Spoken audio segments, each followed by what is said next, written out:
Hello everyone, कैसे हैं आप सभी लोगों का एक बार फिर आपके अपने चैनल में स्वागत, वंदन, अभिनंदन। दोस्तों आज हम बात करने वाले हैं विद्युत चुंबक। जी हाँ दोस्तों, विद्युत चुंबकत्व, प्रकाश एवं ध्वनि की बात करने वाले हैं।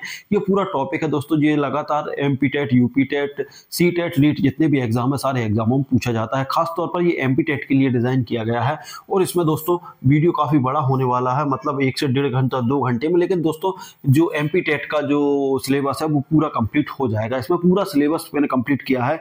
हम विद्युत से लेकर विद्युत चुंबकत्व से लेकर सारे प्रकाश, ध्वनि, सारी चीजें कंप्लीट करने वाले हैं।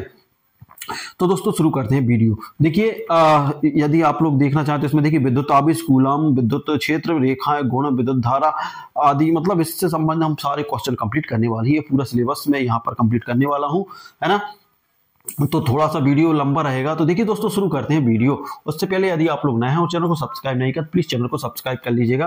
तो देखिए विद्युत आवेश, विद्युत आवेश क्या होता है, देखिए परिभाषा देखेंगे हम सबसे पहले, है ना। विद्युत आवेश वह भौतिक गुण है जिसके कारण वस्तु के बीच आकर्षण या प्रतिकर्षण बल उत्पन्न होता है। देखिए विद्युत आवेश क्या होता है, वह भौतिक, देखिए वह भौतिक गुण है ना दोस्तों। ये भौतिक गुण है जिसके कारण आकर्षण या प्रतिकर्षण, यह 2 प्रकार का होता है, एक धनात्मक आवेश, एक ऋणात्मक होता है। ठीक है ना दोस्तों। विद्युत आवेश कितने प्रकार के होते हैं, 2 प्रकार के, एक धनात्मक होता है, एक ऋणात्मक होता है। विद्युत आवेश में कौन सा गुण होता है दोस्तों, यह वस्तु को आकर्षण या प्रतिकर्षण कहता है। देखिए समान ध्रुव होते हैं तो प्रतिकर्षण होता है और विपरीत होते हैं तो आकर्षण होता है। ठीक है ना। प्रकृति के उदाहरण, देखिए प्रकृति के उदाहरण भी पूछ सकते हैं वो। कांच की, देखिए कांच की रेशम, देखिए कांच की छड़ को रेशम से रगड़ने पर धनात्मक आवेश उत्पन्न होता है। देखिए क्वेश्चन पूछा जा सकता है, कांच की छड़ को रेशम से रगड़ने पर कौन सा आवेश उत्पन्न होता है, तो दोस्तों धनात्मक होता है। ठीक है ना भाई। एवर या प्लास्टिक को ऊन से रगड़ने पर कौन ऋणात्मक आवेश होता है। देखिए आप बोलेंगे एवर या प्लास्टिक को ऊन से रगड़ने पर कौन सा होता है, तो ऋणात्मक उत्पन्न होता है, ऋणात्मक आवेश उत्पन्न होता है। देखिए है ना। अब इसके हम मात्रक की बात करते हैं तो देखिए एसआई मात्रक क्या है इसका, कूलम्ब है ना। प्रतीक क्यू हम दर्शा सकते हैं, इसका क्यू होता है। ठीक है ना दोस्तों। इसका एसआई मात्रक क्या है, विद्युत आवेश का कूलम्ब होता है। अब आवेश के प्रकार, टाइप ऑफ आवेश की बात करें तो प्रकार, प्रतीक और आकर्षण, प्रतिकर्षण देखते हैं। धनात्मक तो इसका प्रतीक क्या होता है, प्लस होता है, और ऋणात्मक से आकर्षण करता है, मतलब सीधी बात है कि विपरीत। यदि धन है तो ऋण की ओर आकर्षित होगा, या ऋण है तो धन की ओर आकर्षित होगा। और देखिए धन है तो उनमें प्रतिकर्षण होगा, ऋण है तो भी प्रतिकर्षण होगा। ऋणात्मक आवेश जो रहता है वो क्या रहता है, धनात्मक से आकर्षण करता है। ठीक है ना दोस्तों। और समान आवेश यदि प्लस प्लस है और माइनस माइनस है, आपस में क्या करते हैं, प्रतिकर्षण करते हैं। विपरीत आवेश मतलब प्लस और माइनस आपस में आकर्षण करते हैं। तो ये चीज आप लोगों को क्लियर हो गई होगी। ठीक है। उसके बाद बात करते हैं हम आवेश के गुण। आवेश के गुण क्या क्या है, देखिए सबसे पहले हम बात करते हैं संवेग संरक्षण का नियम। ठीक है। आवेश के गुण में आवेश के गुण क्या होता है, संवेग संरक्षण का नियम। आवेश ना तो उत्पन्न किया जा सकता है और ना ही नष्ट किया जा सकता, केवल स्थानांतरित किया जा सकता है। ठीक है ना दोस्तों। जो आवेश है, देखिए जो आवेश संरक्षण का जो नियम है, सबसे पहला है आवेश संरक्षण का नियम। इसमें क्या है, ना तो देखिए ना तो आवेश को उत्पन्न किया जा सकता हो, ना ही क्या किया जा, नष्ट किया जा सकता, केवल स्थानांतरित किया जा सकता, मतलब एक जगह से दूसरी जगह हम ट्रांसफर कर सकते हैं, ना भी उसको हम उत्पन्न कर सकते हैं ना ही इसको नष्ट कर सकते हैं। ठीक है ना। तो ये क्या है, आवेश संरक्षण का नियम है। आवेश के प्रकार 2 प्रकार के होते हैं, आवेश धनात्मक और ऋणात्मक। ठीक है ना, ये क्लियर हो गया। समान आवेशों में क्या होता है, प्रतिकर्षण, विपरीत आवेशों में आकर्षण। ये चीज ध्यान रख लेना। देखिए जो समान आवेश रहते हैं उनमें क्या होगा, प्रतिकर्षण होगा, मतलब एक दूसरे से दूर दूर भागेंगे, है ना। ऐसे उदाहरण समझ ले, देखिए यदि 2 लड़के हैं तो एक दूसरे से क्या रहेंगे, वो विपरीत, मतलब दूर दूर भागेंगे। जबकि एक लड़का एक लड़की है तो वो क्या होंगे, आपस में आकर्षित होंगे, है ना दोस्तों। तो ऐसे भी आप लोग याद कर सकते हैं। आवेश गुणात्मक होता है, कैसा होता है, गुणात्मक होता है ना। इसको हम इस तरीके से Q बराबर N या EQ, जहां देखिए N क्या है, ये मिसप्रिंट है, N यहाँ पूर्णांक है और E क्या है, एक इलेक्ट्रॉन का आवेश है ना। एक इलेक्ट्रॉन का आवेश कितना होता है, 1.6 गुणित 10 पे घात -19 क्या होता है। देखिए एक इलेक्ट्रॉन का आवेश कितना होता है, 1.6 गुणित 10 पे घात -19 होता है। ये आप लोग ध्यान रख ले, है ना, टाइम्स होता है। ठीक है ना। इस तरीके से आप लोग ध्यान रख लें। आवेश का स्थानांतरित, देखिए 5वां क्या है हमारा, आवेश स्थानांतरित होता है पर विद्युत धारा बहती है। देखिए आवेश का स्थानांतरण तो होता है लेकिन विद्युत धारा उसमें लगातार बहती है, ठीक है ना। विद्युत आवेश के स्रोत, देखिए विद्युत आवेश के स्रोत कैसे कैसे हैं। नंबर 1 घर्षण से होता है, प्रेरण से होता है, संपर्क से होता है, बैटरी या सेल होता है, ठीक है ना। ये इसके आवेश के स्रोत हैं, ठीक है ना। ये आप लोग ध्यान रख लें यदि आपसे पूछे। अब देखिए एमपीटेट शिक्षक भर्ती में संबंधित प्रश्न क्या आ सकते हैं, है ना। ये सारे टेटों में है, एमपीटेट लिखा है इसमें, यूपीटेट, रीट, सीटेट जो भी है। विद्युत आवेश का ऐसा ही मात्रा कूलाम होता है, देखिए, ठीक है ना दोस्तों, है ना। 1 इलेक्ट्रॉन का आवेश कितना होता है, 1.6 × 10⁻⁻19 कूलाम, है ना। ये आप लोग ध्यान रख लेना, ठीक है ना। ये अलग है, ठीक है। समान आवेश क्या करते हैं, प्रतिकर्षण करते हैं। आवेश संरक्षण का नियम क्या कहता है, आवेश ना तो नष्ट किया जा सकता और ना ही इसे उत्पन्न किया जा सकता, बल्कि इसे ट्रांसफर किया जा सकता है ना। आवेश को किस प्रकार प्रकट किया जा सकता है, धनात्मक एवं ऋणात्मक रूप से, ठीक है ना। सॉरी, किस प्रकार आवेश किस प्रकार प्रकट किया जा सकता है, धनात्मक या ऋणात्मक रूप से किया जा सकता है, ठीक है ना। अब उसके बाद हम आगे देखते हैं, तो ये आपके हो गए। अब इसके बाद है कूलाम का नियम। देखिए कूलाम का नियम मोस्ट आईएमपी है, इसको जरूर ध्यान रख ले। कूलाम का नियम, है ना। परिभाषा, कूलाम का नियम कहता है कि दो बिंदु आवेशों के बीच लगने वाला बल, देखिए दो बिंदु आवेश, जैसे मान लो एक बिंदु ये है ना, इनके बीच लगने वाला विद्युत बल उनके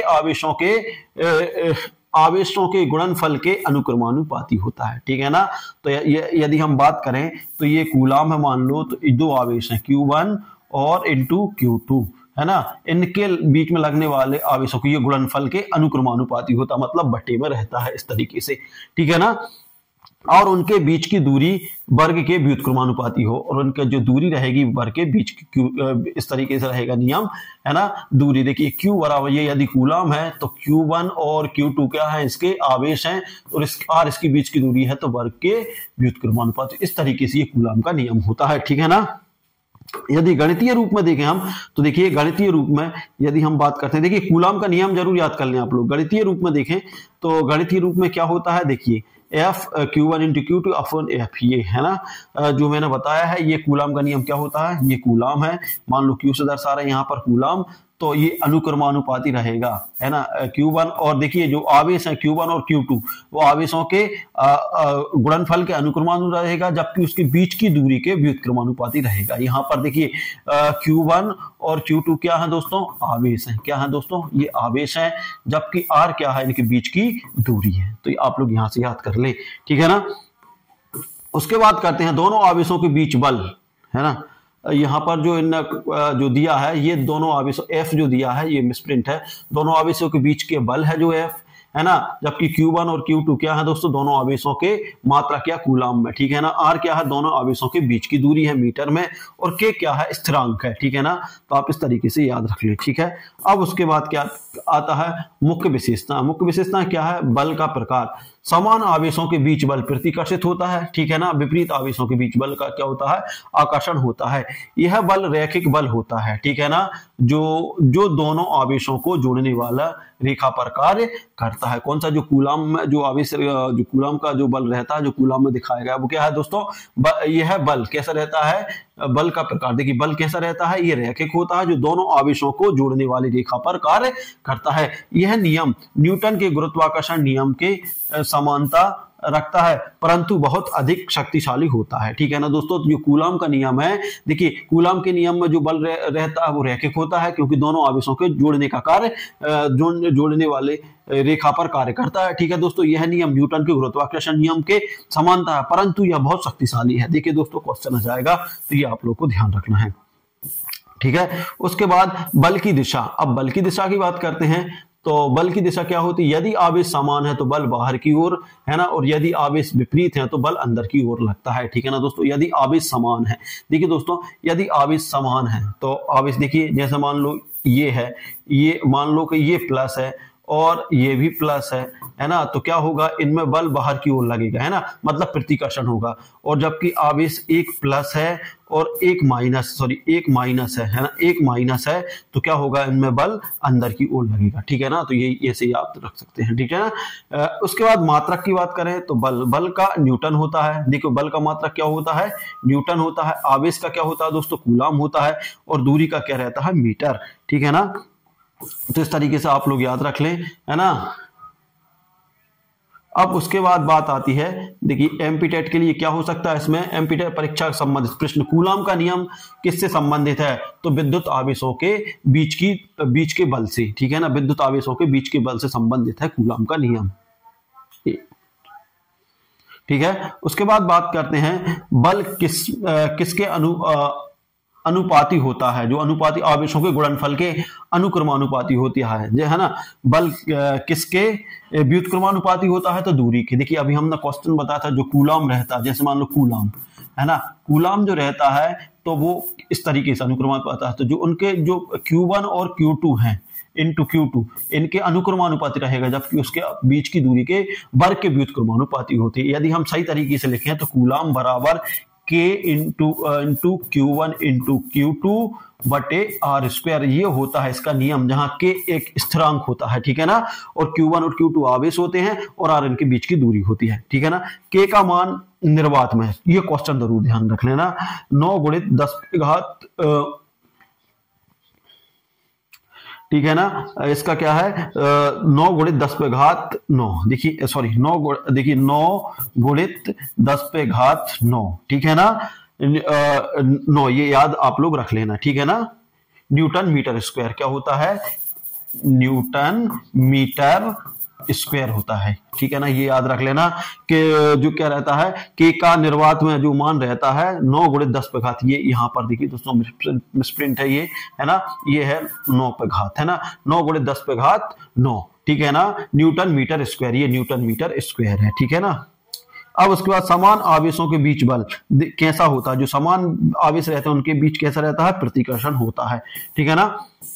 उसके बाद बात करते हैं और विपरीत आवेशों के बीच क्या रहता है, विपरीत आवेश के बीच आकर्षण रहता है। इसके बाद बात करते हैं हम विद्युत क्षेत्र एवं उसके गुण। देखिए विद्युत क्षेत्र रेखाएं क्या होती हैं, अब यहाँ पर हम देखेंगे विद्युत क्षेत्र रेखाएं क्या होती हैं, तो विद्युत क्षेत्र रेखाएं, ठीक है ना, देखिए पूरा आपका सिलेबस जो है उसी के हिसाब से काम चल रहा है। विद्युत क्षेत्र रेखाएं वे काल्पनिक रेखाएं होती हैं जो यह दर्शाती हैं कि किसी विद्युत क्षेत्र में धनात्मक परीक्षण आवेश रखने पर वह किस दिशा में बल अनुभव करता है, ठीक है ना। ये देखिए ये रेखाएं कैसी होती हैं, ये काल्पनिक रेखाएं होती हैं, मतलब हम इन्हें देख नहीं पाते, सिर्फ है ना महसूस कर पाते हैं। यह दर्शाती है कि किसी विद्युत क्षेत्र में धनात्मक परीक्षण करने पर, यदि हम धनात्मक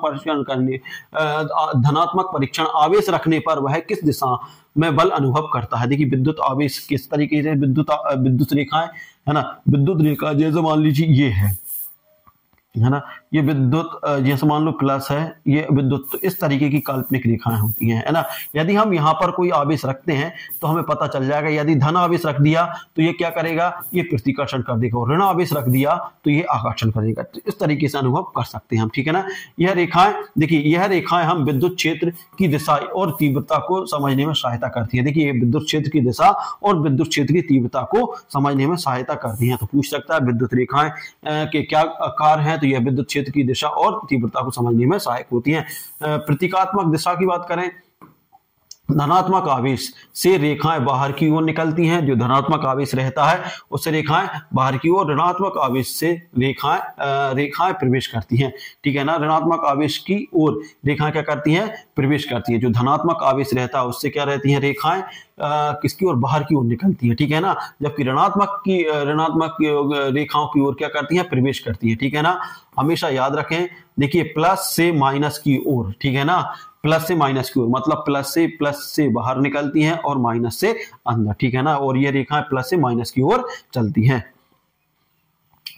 इस तरीके से देखिए, इस तरीके से जैसे मान लो ये आवेश है कोई, ये धन आवेश है और ये ऋण आवेश है, तो यहां से निकलेंगी और यहां ऐसी, ठीक है ना, इस तरीके से चलेंगी, इस तरीके से। तो कहां से निकल रही दोस्तों, जो धन आवेश है उससे रेखाएं बाहर की ओर निकलती हैं। ये यहां से देखिए, यहां से ये बाहर की ओर निकल रही है ना, इस तरीके से ये बाहर की ओर निकल रही है, जबकि ऋण आवेश से क्या हो रही है, अंदर की ओर आ रही है, ठीक है ना। तो ये आप लोगों को समझ में आ गया होगा, ठीक है। और ये धन से ऋण की ओर। अब क्वेश्चन पूछा जा सकता है कि जो विद्युत आवेश रहती हैं उसमें रेखाएं किस ध्रुव से निकलती हैं, तो ये किससे निकलती हैं दोस्तों, धनात्मक आवेश से। किस आवेश से निकलती हैं, धनात्मक आवेश से निकलती हैं। किस आवेश से गुजरती हैं, तो अंदर किससे गुजरती हैं, ऋण आवेश से ये में प्रवेश करती हैं। तो ये देखिए विद्युत आवेश रेखाओं खींचने के नियम, देखिए अब नियम है, तो नियम क्या है, रेखाएं धनात्मक से निकलती हैं और ऋणात्मक की ओर जाती हैं, ठीक है ना। ये धनात्मक से निकलती हैं और ऋणात्मक की ओर जाती हैं। क्वेश्चन पूछा जा सकता है कि विद्युत आवेश विद्युत रेखा कहां से निकलती है और कहां जाती हैं। तो विद्युत आवेश से धनात्मक से निकलती है और ऋणात्मक की ओर जाती हैं। दो रेखाएं कभी एक दूसरे को नहीं काटती। देखिए क्वेश्चन ये भी है कि ये आवेश है, मान लीजिए धनात्मक है, ये ऋणात्मक है, तो यहाँ पर जो रेखा रहेंगी वे इस तरीके से चलेंगी, एक दूसरे को कभी नहीं काटेंगी, है ना। तो ये आप लोगों को ध्यान रखना है, ठीक है ना। रेखाओं का घनत्व उस बिंदु पर क्षेत्र की तीव्रता को दर्शाता है। जो घनत्व रहता है उस क्षेत्र की तीव्रता को दर्शाता है ना। उसके बाद समस्थिर आवेशों के लिए रेखाएं रेडियल रूप से बाहर जाती हैं या अंदर आती हैं। देखिए जो स्थिर रहते आवेशों में, देखिए समस्थिर आवेशों में रेखा कहाँ रेडियल रूप से बाहर जाती हैं या अंदर आती हैं। यदि कोई क्षेत्र समान हो तो रेखाएं समांतर और एक समान दूरी पर होती हैं, ठीक है ना। यदि कोई क्षेत्र समान हो तो रेखाएं समांतर और एक समान दूरी पर होती हैं। अब देखिए कुछ विशेष स्थितियों के बीच चित्रण, देखिए अब देखते हैं कुछ विशेष चित्रण। स्थिति अकेला धनात्मक आवेश बाहर की ओर रेडियल, ठीक है ना। देखिए जो अकेला धनात्मक आवेश रहेगा उसमें रेखाएं कहाँ की निकलेंगी, बाहर की दिशा में, और अकेला ऋणात्मक आवेश में अंदर की ओर रेडियल, ठीक है, अंदर की ओर रहेंगे। अब प्लस और माइनस समीप हो तो डायपोल क्या होता है, प्लस से माइनस की ओर मुड़ती हुई रेखाएं, ठीक है ना। यदि मान लो प्लस और माइनस साथ में हैं तो क्या होगा, इसमें क्या होंगी, प्लस से निकलेंगी और माइनस की ओर मुड़ती हुई रेखाएं रहेंगी, समान आवेश, ठीक है ना। परस्पर रेखाएं दूर दूर होती हैं। जो समान आवेश रहता है उसमें क्या रहती हैं, दूर दूर रहती हैं, है ना। इसका चित्र हमने ले नहीं पाए, है ना, इसमें तो ये अलग है, ठीक है। उसके बाद है विद्युत क्षेत्र के गुण। अब विद्युत क्षेत्र के गुणों की बात करते हैं। विद्युत क्षेत्र रेखाओं के गुण क्या गुण होते हैं, देखिए तो रेखा धनात्मक से शुरू होती हैं और ऋणात्मक पर समाप्त होती हैं, ठीक है ना। ये याद रख लेना, ये क्रम है, ये गुण है। देखिए रेखाएं कहां से धनात्मक से शुरू होती हैं और ऋणात्मक पर समाप्त होती हैं। रेखाएं कभी एक दूसरे को नहीं काटती। किसी भी बिंदु पर रेखाओं की घनता क्षेत्र की तीव्रता दर्शाती है। जो घनता या घनत्व है, सॉरी, है ना, किसी भी बिंदु पर रेखा का घनत्व उसकी तीव्रता को दर्शाता है, ठीक है ना। रेखा सदा परीक्षण आवेश पर लगने वाले बल की दिशा में होती हैं। देखिए जो रेखाएं सदैव जो परीक्षण आवेश है उस पर लगने वाली बल की दिशा में होती हैं। समवक्र आवेशों के लिए रेखाएं सममित होती हैं। जो समवक्र आवेश रहते हैं, मतलब समान आवेश रहते हैं, उनमें कैसी रहती है, सममित रेखाएं होती हैं, ठीक है ना दोस्तों। उसके बाद समान आवेशों के लिए रेखाएं एक दूसरे से दूर हटती हैं। देखिए यदि समान आवेश हैं तो क्या होगा, रेखा एक दूसरे से दूर हटेगी, जबकि विपरीत आवेश हैं तो एक दूसरे की ओर आएंगी, ठीक है ना।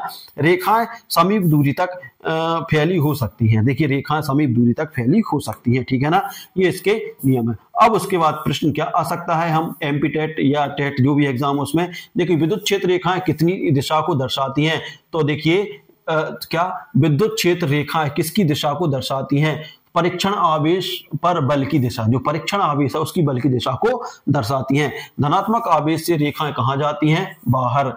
जबकि क्या दो विद्युत रेखाएं एक दूसरे को काट सकती हैं, बिल्कुल नहीं काट सकती, ठीक है ना दोस्तों। विद्युत क्षेत्र की तीव्रता किससे प्रकट होती है, रेखाओं के घनत्व से, है ना। ये हम सारी चीजें पढ़ चुके हैं। समान आवेशों के बीच रेखाएं कैसी होती है, एक दूसरे से दूर जाती हैं और विपरीत में एक दूसरे के पास आती है। चालक और कुचालक की बात करेंगे अब हम, जिसे बोलते हैं कंडक्टर और सेमीकंडक्टर या इंसुलेटर, ठीक है ना। अब चालक क्या होता है दोस्तों, चालक की बात करते हैं। चालक, कंडक्टर, परिभाषा, वे पदार्थ जिससे होकर विद्युत धारा आसानी से प्रवाहित हो जाती है उन्हें चालक कहते हैं। देखिए दोस्तों जिसमें से विद्युत निकल जाती है, विद्युत धारा, करंट समझते हैं ना आप। यदि मान लीजिए हमने एक तार लिया या फिर लोहे का टुकड़ा लिया, है ना, लोहे का टुकड़ा लिया और एक हमने ले लिया लकड़ी का टुकड़ा। अब हम दोनों को करंट में लगाएंगे। देखिए जब करंट में लगाएंगे तो लोहे से क्या होता है, यदि लोहा है तो उससे हम यहाँ पकड़ेंगे तो हमें करंट लग जाएगा, मतलब इसमें से विद्युत धारा प्रवेश कर जाती है, तो ये हो गया चालक हो गया। जबकि हम लकड़ी को लगाएंगे, सूखी लकड़ी की बात कर रहा हूं, तो यहां पर हम पकड़े रहेंगे तो हमें करंट नहीं लगेगा, ये होता कुचालक, है ना। जो गीली लकड़ी रहती है वो विद्युत की चालक रहती है, इससे आप लोग समझ गए होंगे, ठीक है ना। वे पदार्थ जिनसे होकर विद्युत धारा आसानी से प्रवाहित हो जाती है उन्हें चालक कहते हैं, ठीक है ना। अब इन पदार्थों में देखिए, इन पदार्थों में क्या होता है, इन पदार्थों में मुक्त इलेक्ट्रॉनों की संख्या अधिक होती है, जिससे आवेश का प्रवाह संभव हो पाता है। ठीक है ना, इस इलेक्ट्रॉनों देखिए इन पदार्थों में क्या होते हैं, मुक्त इलेक्ट्रॉनों की संख्या अधिक होती है। जो इलेक्ट्रॉन रहते हैं जो विद्युत धारा को ले जाते हैं वो कैसे होते हैं, मुक्त होते हैं, जिससे आवेश प्रवाह संभव हो पाता है। उदाहरण के लिए, उदाहरण में क्या है, तांबा, एल्यूमिनियम, चांदी, सोना, मानव शरीर, क्योंकि इसमें जल होता है। ठीक है ना दोस्तों, और अम्लीय और लवणीय क्षार। देखिए मानव शरीर क्यों कह रहा है, यदि देखिए मैं एक विद्युत स्विच को पकड़ लूं और आप मुझे पकड़ोगे तो आपको भी करंट लग जाएगा, क्योंकि इसमें जल है ना, जो विद्युत का चालक होता है। ठीक है ना, अब कुचालक की बात करेंगे। कुचालक क्या होता है, इसमें देखिए कुचालक इंसुलेटर की बात करेंगे। परिभाषा, वे पदार्थ जिनसे होकर विद्युत धारा प्रवाह नहीं हो सकती या बहुत कठिनाई से होती है, उन्हें कुचालक कहते हैं। जैसे लकड़ी की बात करें, ठीक है ना, इन पदार्थों से मुक्त इलेक्ट्रॉन नहीं होते। देखिए इन पदार्थों में मुक्त इलेक्ट्रॉन, देखिए जहां मुक्त इलेक्ट्रॉन होंगे वहीं से धारा प्रवाह हो पाएगी, याद रख लेना, है ना। इनमें मुक्त इलेक्ट्रॉन नहीं होते या बहुत कम होते हैं। ठीक है ना, अब उदाहरण के लिए जैसे कांच, रबर, लकड़ी, प्लास्टिक या फिर शुष्क वायु मतलब और पर्सलीन, ये पर्स इसके उदाहरण है। ठीक है ना, चालक बनाम कुचालक की तुलना सारणी देखेंगे।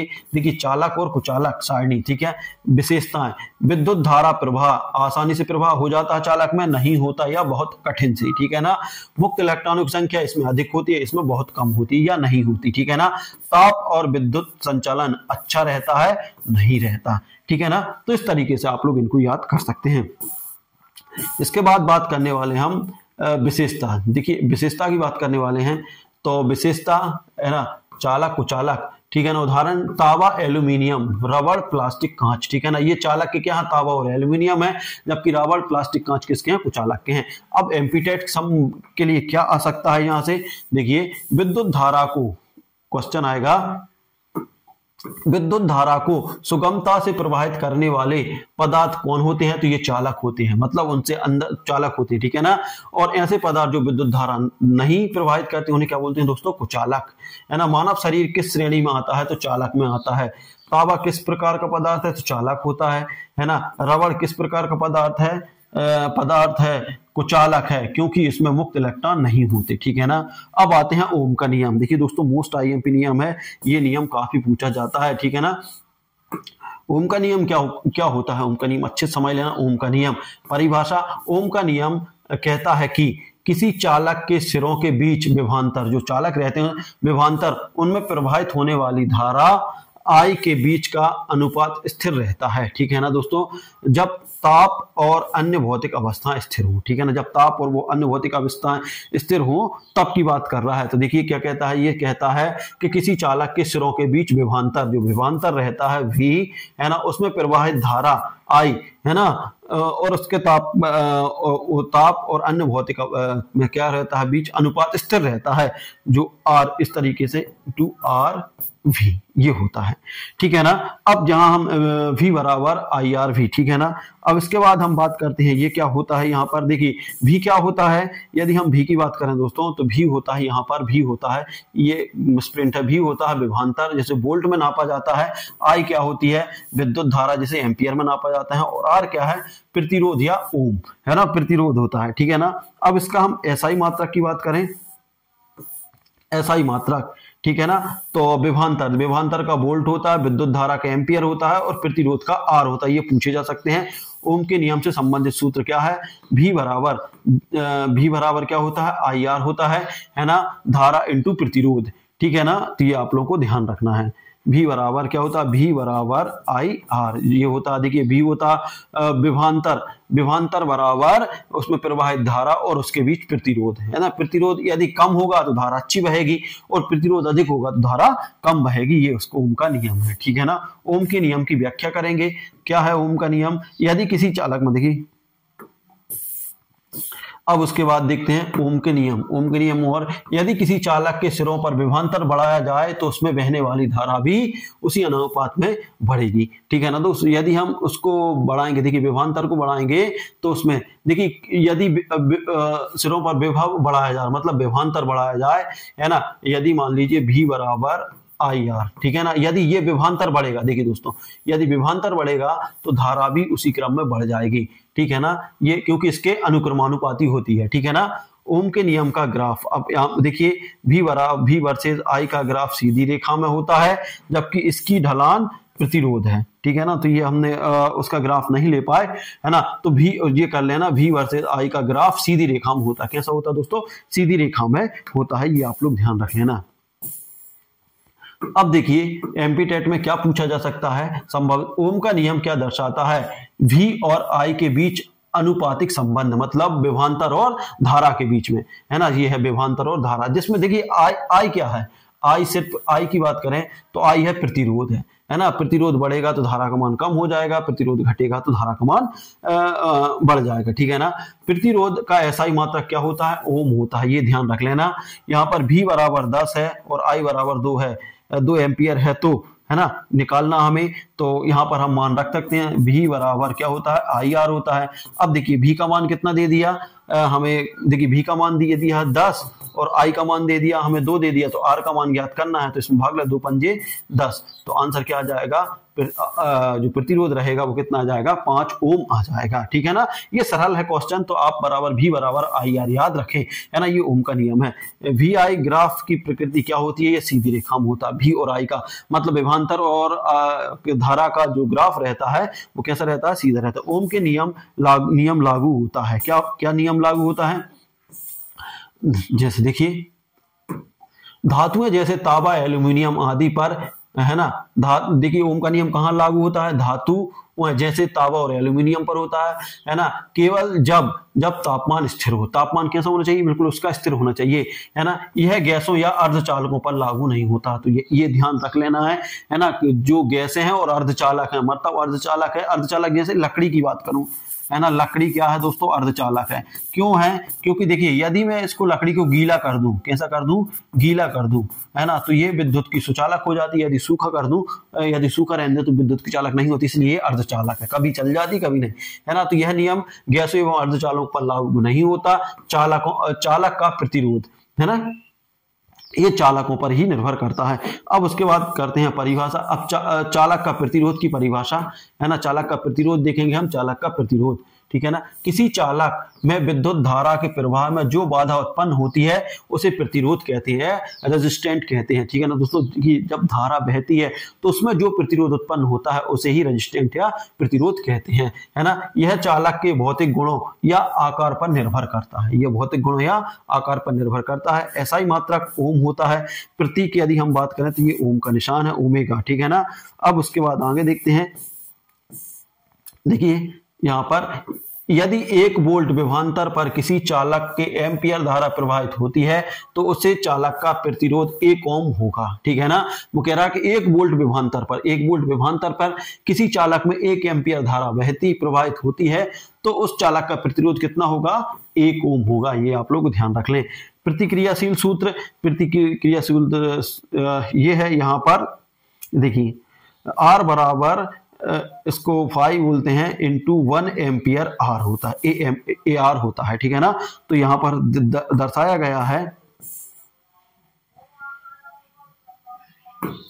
यहां पर बात करें तो जहां पर आर क्या है? प्रतिरोध है, जिससे का प्रतीक ओम में हम नापते हैं। ये पी है, पदार्थों में विशिष्ट प्रतिरोध होता है ना। और उसके बाद ये है आई, चालक की लंबाई या मीटर में, और ये होता है एम्पियर, चालक में अनुपस्थ क्षेत्रफल मीटर स्क्वायर में। देखिए ये दो मिसप्रिंट है, ये भी मिसप्रिंट है ना, ये मिसप्रिंट है और ये भी मिसप्रिंट है ना, तो इससे आप कंफ्यूज ना हो। प्रतिरोध पर प्रभाव डालने वाले कारक, जो प्रतिरोध है उस पर प्रभाव डालने वाले कारक क्या है, इसको भी हम देखने वाले हैं। देखिए लंबाई बढ़ने पर प्रतिरोध बढ़ जाता है। देखिए यदि लंबाई बढ़ेगी, जैसे हमने देखा है कि आप एक उस पे ले लें, जैसे मान लीजिए आपका घर है, ये मान लो आपका घर है, ठीक है ना, ये घर है और आप यहां से वो करंट लेकर आ रहे हैं। यहां से मान लो ये कितने हैं? 100 मीटर की दूरी, 200 मीटर दूरी है। आप इसी दूरी को मान लो ये यहां पर 1000 मीटर कर दूं मैं, 1000 मीटर मतलब 1 किलोमीटर कर दूं। यहां से आप धारा लाओगे तो यहां से धारा आपके घर में तेज आएगी, मतलब यहां से लाइट लोगे तो यहां से लाइट तेज आएगी, जबकि यहां से लोगे तो यहां से कम आएगी। तो ये होता है, यदि मान लीजिए लंबाई बढ़ाने पर प्रतिरोध बढ़ जाता है और यहाँ पर प्रतिरोध बढ़ गया, ठीक है ना। क्षेत्रफल बढ़ने पर प्रतिरोध घटता है। यदि मान लो क्षेत्रफल बढ़ रहा है तो उसका प्रतिरोध क्या हो जाएगा? घट जाएगा, ठीक है ना। पदार्थ विभिन्न पदार्थों के प्रतिरोध भिन्न होते हैं। तापमान अधिकांश धातुओं के तापमान बढ़ाने पर प्रतिरोध बढ़ता है। अब उसके बाद बात करते हैं विशिष्ट प्रतिरोध। विशिष्ट प्रतिरोध में क्या होता है, यह केवल पदार्थों की प्रकृति पर निर्भर करती है, ठीक है ना। इसका एसआई मात्रक, ठीक है ना, क्या होता है, कूलम मीटर ओमेगा होता है, ठीक है ना, कूलम मीटर ओमेगा इसका होता है। प्रतिरोध और चालकता, देखिए प्रतिरोध आर विद्युत धारा में बाधा है ना। जो चालकता, ठीक है ना, जी बराबर आई आर होता है। जो चालकता क्या होता है, जी बराबर आई आर एल आर होता है, ठीक है ना। अब एम्पीटेट के लिए क्या रहेगा दोस्तों, यदि एम्पीटेट की बात करें तो एम्पीटेट संभावित प्रश्न क्या है, प्रतिरोध का एसआई मात्रा क्या होता है, ओम होता है। प्रतिरोध किस पर निर्भर करता है, लंबाई क्षेत्रफल पदार्थ के तापमान पर निर्भर करता है। चालक की लंबाई बढ़ाने पर प्रतिरोध क्या हो जाता है, बढ़ जाता है। प्रतिरोध का सूत्र आर बराबर पी एल ए आर होता है, पी ए एल आर होता है, P into L A R होता है, ठीक है ना, एल ए आर होता है, जहां ये लंबाई होती है, मीटर होता है और प्रतिरोध होता है, ठीक है ना। विशिष्ट प्रतिरोध का मात्रक विशिष्ट ओमेगा मीटर स्क्वायर होता है, ठीक है ना। क्या होता है, ओमेगा मीटर स्क्वायर होता है। याद रखने योग्य तथ्य क्या है, याद रखने योग्य तथ्य की बात करें तो देखिए दोस्तों, चांदी और तांबे का प्रतिरोध सबसे कम होता है, मतलब अच्छे चालक होते हैं। देखिए तांबा और चांदी, अच्छे चालक में क्या है, तांबा और चांदी है, क्योंकि इनका प्रतिरोध बहुत कम होता है ना। रबर, प्लास्टिक, कांच में प्रतिरोध बहुत अधिक होता है, ये कुचालक होते हैं, ठीक है ना, ये आप लोग को ध्यान रखना है।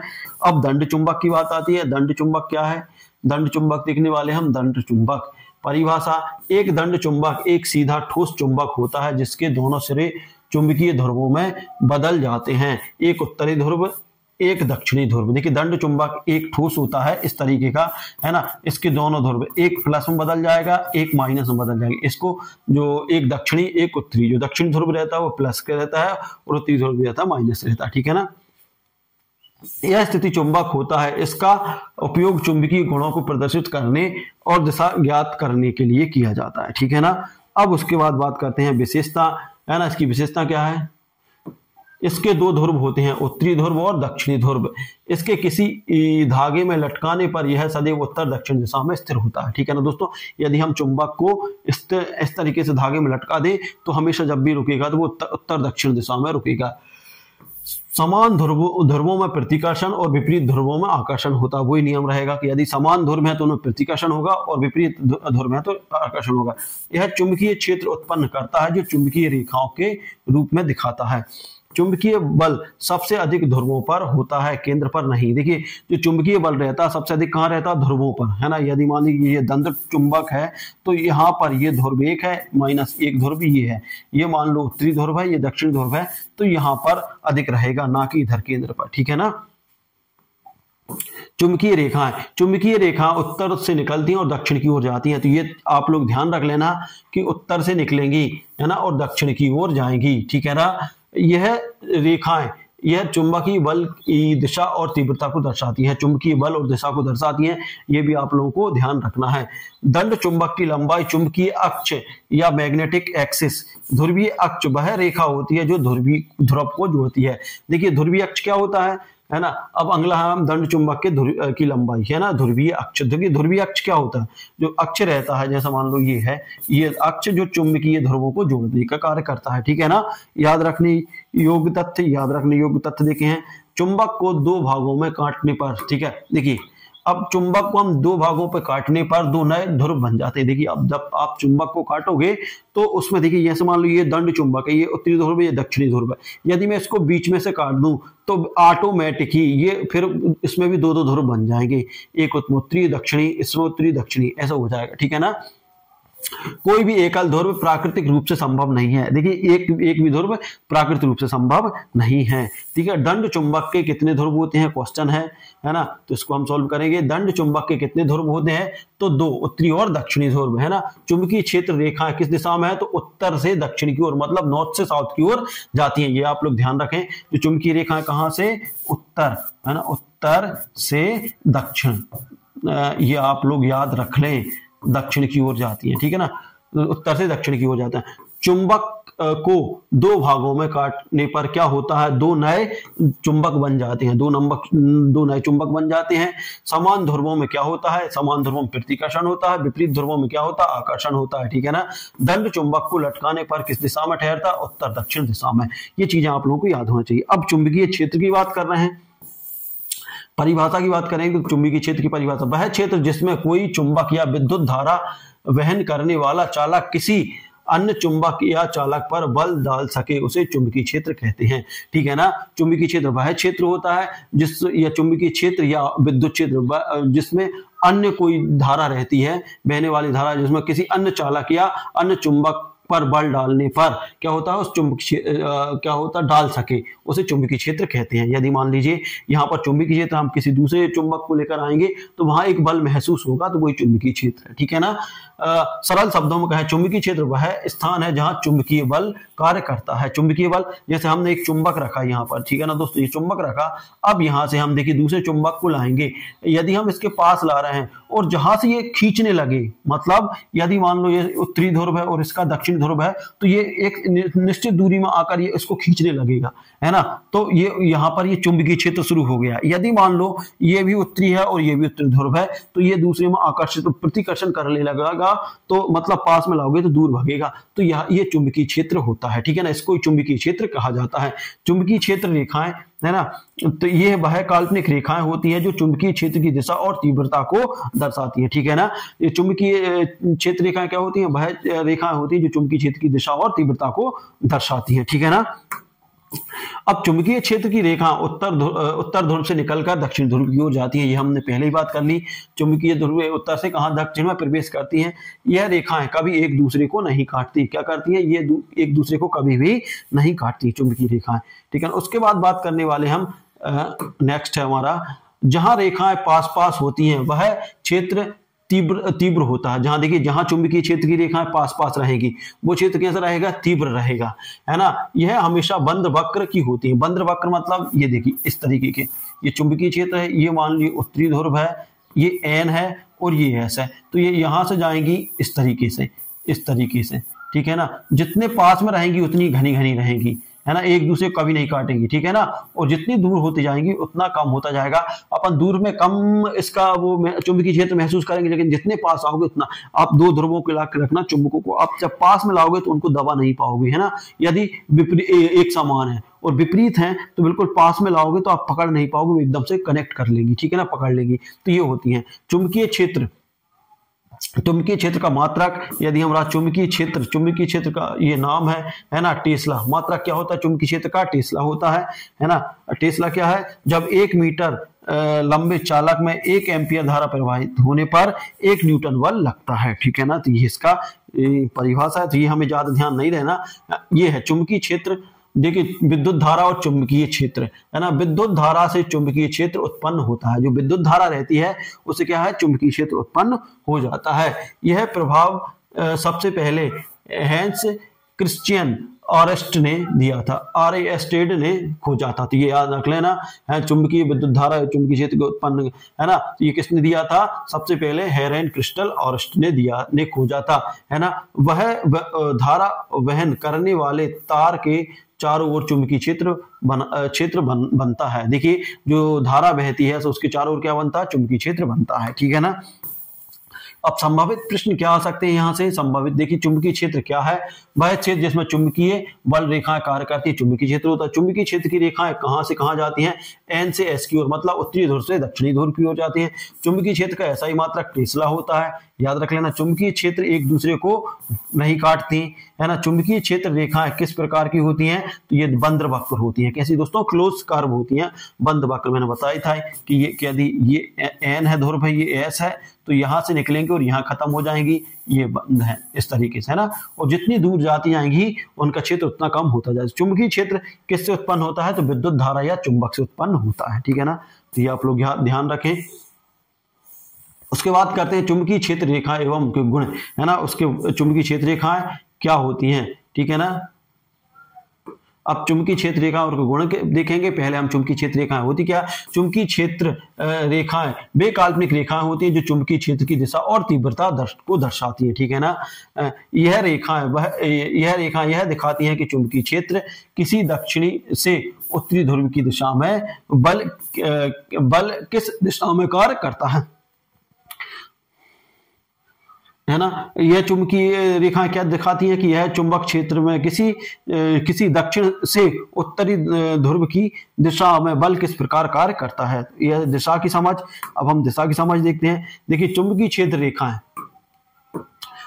क्षेत्र रेखा उत्तर ध्रुव से निकलकर दक्षिण ध्रुव में प्रवेश करती है, ये क्लियर हो गया। चुंबकीय रेखाएं हमेशा बंद वक्र होती हैं। चुंबक के अंदर S से N और देखिए चुंबक के अंदर S मतलब से N और बाहर N से S, ठीक है। देखो ऐसा होता है। अब ये आप लोग कंफ्यूज हो रहा होगा। देखिए ये N है और ये S है। देखिए चुंबक के बाहर क्या N से S की ओर जा रही हैं, मतलब उत्तरी ध्रुव से दक्षिण ध्रुव को जा रही है, जबकि अंदर कहाँ दक्षिणी ध्रुव से उत्तरी ध्रुव की आ रही है।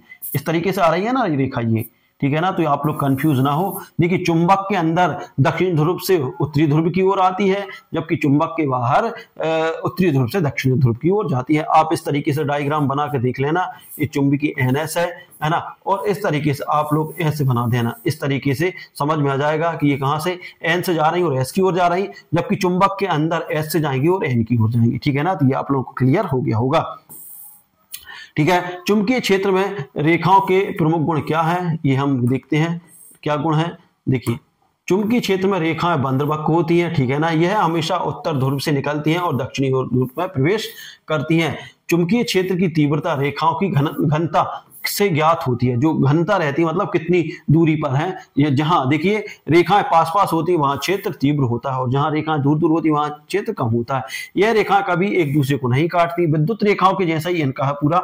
चुंबकीय दो चुंबकों के बीच यदि विपरीत ध्रुव आमने सामने हो तो रेखाएं सीधी आकर्षण दर्शाती है, ठीक है ना। यदि मान लो दोनों ध्रुव पास विपरीत ध्रुव हैं तो आकर्षण दर्शाती हैं। समान ध्रुव आमने सामने हो तो रेखा एक दूसरे को प्रतिकर्षण दर्शाती है, ठीक है ना।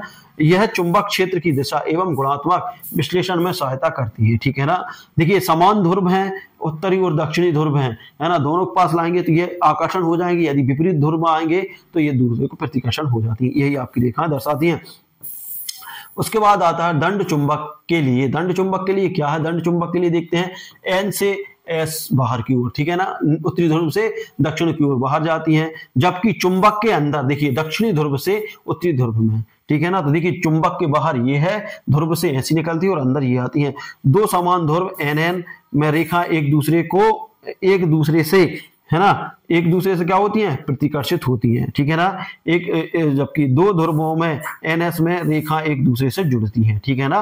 देखिए जब समान ध्रुव हो तो एक दूसरे से दूर होती हैं, एक दूसरे से दूर, ठीक है ना। जबकि विपरीत है तो एक दूसरे से जुड़ती हैं, मतलब आकर्षित होती हैं, ठीक है ना।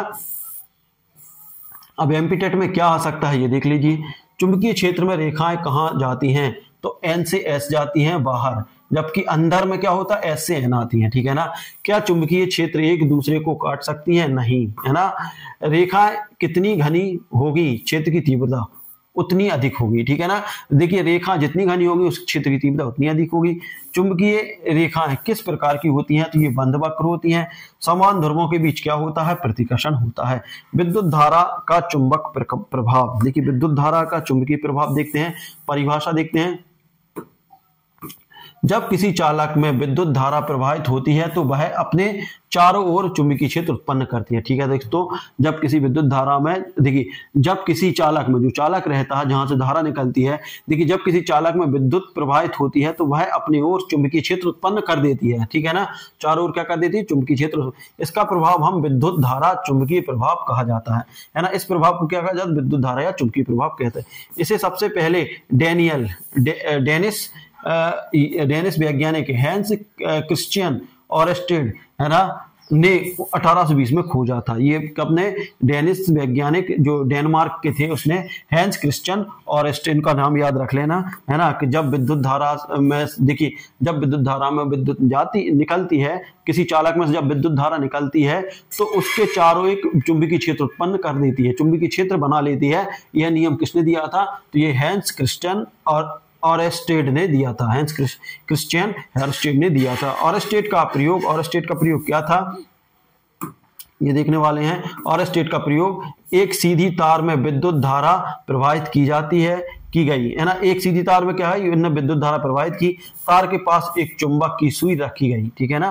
देखिए पहले उन्होंने सीधी दिशा में विद्युत धारा प्रवाहित की, फिर उसने तार की एक सुई रखी, ठीक है ना, तार की एक सुई रखी। फिर उसके बाद क्या हुआ, देखिए जैसे ही धारा प्रवाहित हुई, देखिए क्या होता है, देखिए जैसे ही धारा प्रवाहित हुई सुई घूम गई, यानी कि पास में चुंबकीय क्षेत्र बन गया, ठीक है ना। जैसे ही धारा वहां से वही तो सुई क्या हुई, देखिए जैसे ये धारा थी और यहाँ पर एक सुई रख दी छोटी सी, जैसे ही यहाँ से धारा दी मतलब करंट दिया तो ये सुई क्या हो गई, घूम गई, इस तरीके से हो गई, है ना। तो इससे सिद्ध होता है कि विद्युत धारा चुंबकीय प्रभाव उत्पन्न करता है, ठीक है ना। मुख्य विशेषताएं क्या है,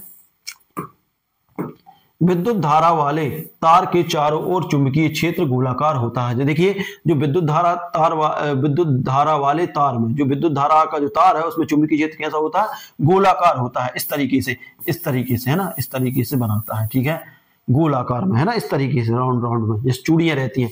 विद्युत चुंबकीय क्षेत्र की दिशा दाहिने हाथ के अंगूठे के नियम से ज्ञात की जाती है। जो दाहिने हाथ का अंगूठा है उससे, है ना, दाहिने हाथ के अंगूठे के निशान से, इस तरीके से, है ना, इस तरीके से, ठीक है। धारा की दिशा बढ़ने पर चुंबकीय क्षेत्र भी बदल जाता है। देखिए धारा की जब दिशा बढ़ता है तो चुंबकीय क्षेत्र भी बदल जाता है। चुंबकीय क्षेत्र की तीव्रता धारा की मात्रा एवं तार की दूरी पर निर्भर करता है, ठीक है ना। अब दाहिने हाथ का अंगूठे का नियम क्या है ये हम देखते हैं। यदि आप दाहिने हाथ का अंगूठा उस दिशा में रखें जिस दिशा में धारा बह रही हो, है, तो आपकी उंगलियां की दिशा चुंबकीय क्षेत्र की दिशा दर्शाती है, ठीक है ना। अब मान लो हमने अंगूठा इस तरीके से ऐसे रखा, इस तरीके से रखा, ऐसे रखा, है ना, तो ये मान लो धारा की दिशा हो गई, तो ये हमने चुंबकीय क्षेत्र की दिशा हो गई, ठीक है ना। अब उसके बाद देखते हैं, यहां से ये याद रख लें कि दाएं हाथ के अंगूठे का नियम का भी हम देखेंगे किसने दिया था, ये चीज ध्यान रख लें। चुंबकीय प्रभाव के अनुप्रयोग देखते हैं। देखिए चुंबकीय प्रभाव का अनुप्रयोग विवरण, विद्युत घंटी चुंबकीय बल से ध्वनि उत्पन्न करती है, ये है मोस्ट आईएमपी। अब क्वेश्चन पूछ लेगा विद्युत घंटी कैसे काम करती है, चुंबकीय बल से ध्वनि उत्पन्न करती है। विद्युत चुंबक विद्युत धारा द्वारा बनता है। देखिए विद्युत चुंबक विद्युत धारा द्वारा बनता है, ये है चुंबक, ठीक है ना। जो विद्युत चुंबक रहता है वो किससे द्वारा बनता है, विद्युत धारा द्वारा बनता है। विद्युत मोटर चुंबकीय क्षेत्र से घूर्णन, ठीक है ना। जो विद्युत चुंबक रहता है, विद्युत मोटर जो रहता है विद्युत चुंबकीय क्षेत्र से घूर्णन करता है, मतलब घूमता है। जनरेटर चुंबकीय क्षेत्र में विद्युत उत्पन्न करता है ना। जो जनरेटर रहता है वो चुंबकीय क्षेत्र में क्या करता है, विद्युत उत्पन्न करता है।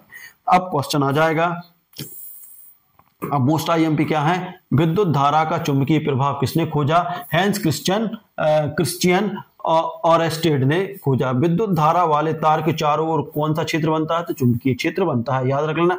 चुंबकीय क्षेत्र की दिशा का नियम कौन सा है, दाएं हाथ के अंगूठे का नियम, ठीक है ना, दाएं हाथ के अंगूठे का नियम, ये आप लोग याद रख लें।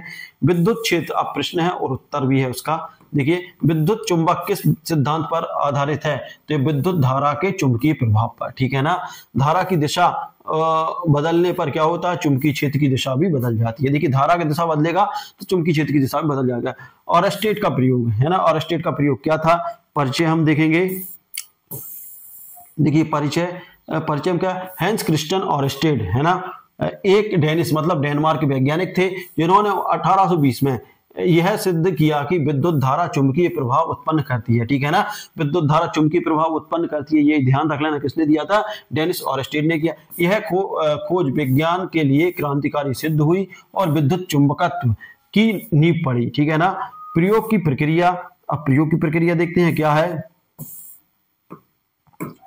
एक सीधा तार एक बैटरी से जोड़ा गया, एक सीधे तार को क्या किया, एक बैटरी से जोड़ दिया। तार के ठीक नीचे एक चुंबकीय सुई या कंपन रखी गई, चुंबकीय सुई जो दिशा दिखाती है ना, जैसे ही तार में विद्युत धारा प्रवाहित की गई तो चुंबकीय सुई घूम गई और अपनी दिशा बदल ली, ठीक है ना। तो ये प्रयोग किया था। क्या सिद्ध होता है, अब सिद्ध क्या हुआ, यहां से सिद्ध होता है कि तारों में विद्युत धारा प्रवाहित होने पर अपने चारों ओर चुंबकीय क्षेत्र उत्पन्न हो जाता, क्योंकि वो चुंबकीय सुई थी, है ना।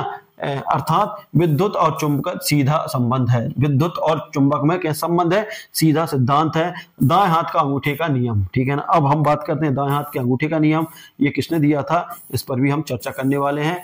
यदि देखिए, यदि आप अपने दाएं हाथ का अंगूठा धारा की दिशा में रखें तो बाकी उंगलियों की दिशा चुंबकीय क्षेत्र की दिशा होगी, ठीक है ना। हमने इस तरीके से यदि रख रहे हैं, इस तरीके से रख रहे हैं या इस तरीके से रख रहे हैं, ये दाएं हाथ के फ्लेमिंग का नियम, तो आपकी यदि ये धारा का ये धारा है, देखिए ये धारा है तो ये वाली चुंबकीय क्षेत्र की दिशा है, ठीक है ना। यदि ये धारा है तो ये चुंबकीय क्षेत्र की दिशा है, तो ये नियम है, ठीक है ना। मुख्य निष्कर्ष क्या निकलता है, विद्युत धारा चुंबकीय क्षेत्र उत्पन्न करती है, ठीक है। विद्युत क्षेत्र की दिशा धारा की दिशा पर निर्भर करती है। विद्युत क्षेत्र और चुंबक क्षेत्र परस्पर जुड़े होते हैं। यह सिद्धांत आगे चलकर विद्युत चुंबकत्व, मोटर, ट्रांसफार्मर आदि में प्रयुक्त हुआ, ठीक है ना। तो इस तरीके से हम यहां तक पहुंच गए हैं। अब इसके बाद देखते हैं एमपीटेट के लिए क्या है, ये क्वेश्चन देखते हैं। ऑरेस्ट किस देश का निवासी था, तो डेनमार्क का था, है ना। उन्होंने क्या सिद्धांत दिया, विद्युत धारा चुंबकीय प्रभाव उत्पन्न करता है, ठीक है ना। प्रयोग कौन सा उपकरण का किया, सुई, चुंबकीय सुई या कंपास का। जब तार में धारा प्रवाहित होती है तो सुई क्या करती है, दिशा बदल जाती है, घूम जाती है। यह प्रयोग किस सन में हुआ, तो 1820 में हुआ था, ठीक है ना। तो इस तरीके से आप लोगों को इनको याद करते जाना है, तो इस तरीके से इनको आप लोगों को याद रखना है। अब उसके बाद बात करते हैं, देखिए एक समान चुंबकीय क्षेत्र में धारावाही चालक का बल, ठीक है ना।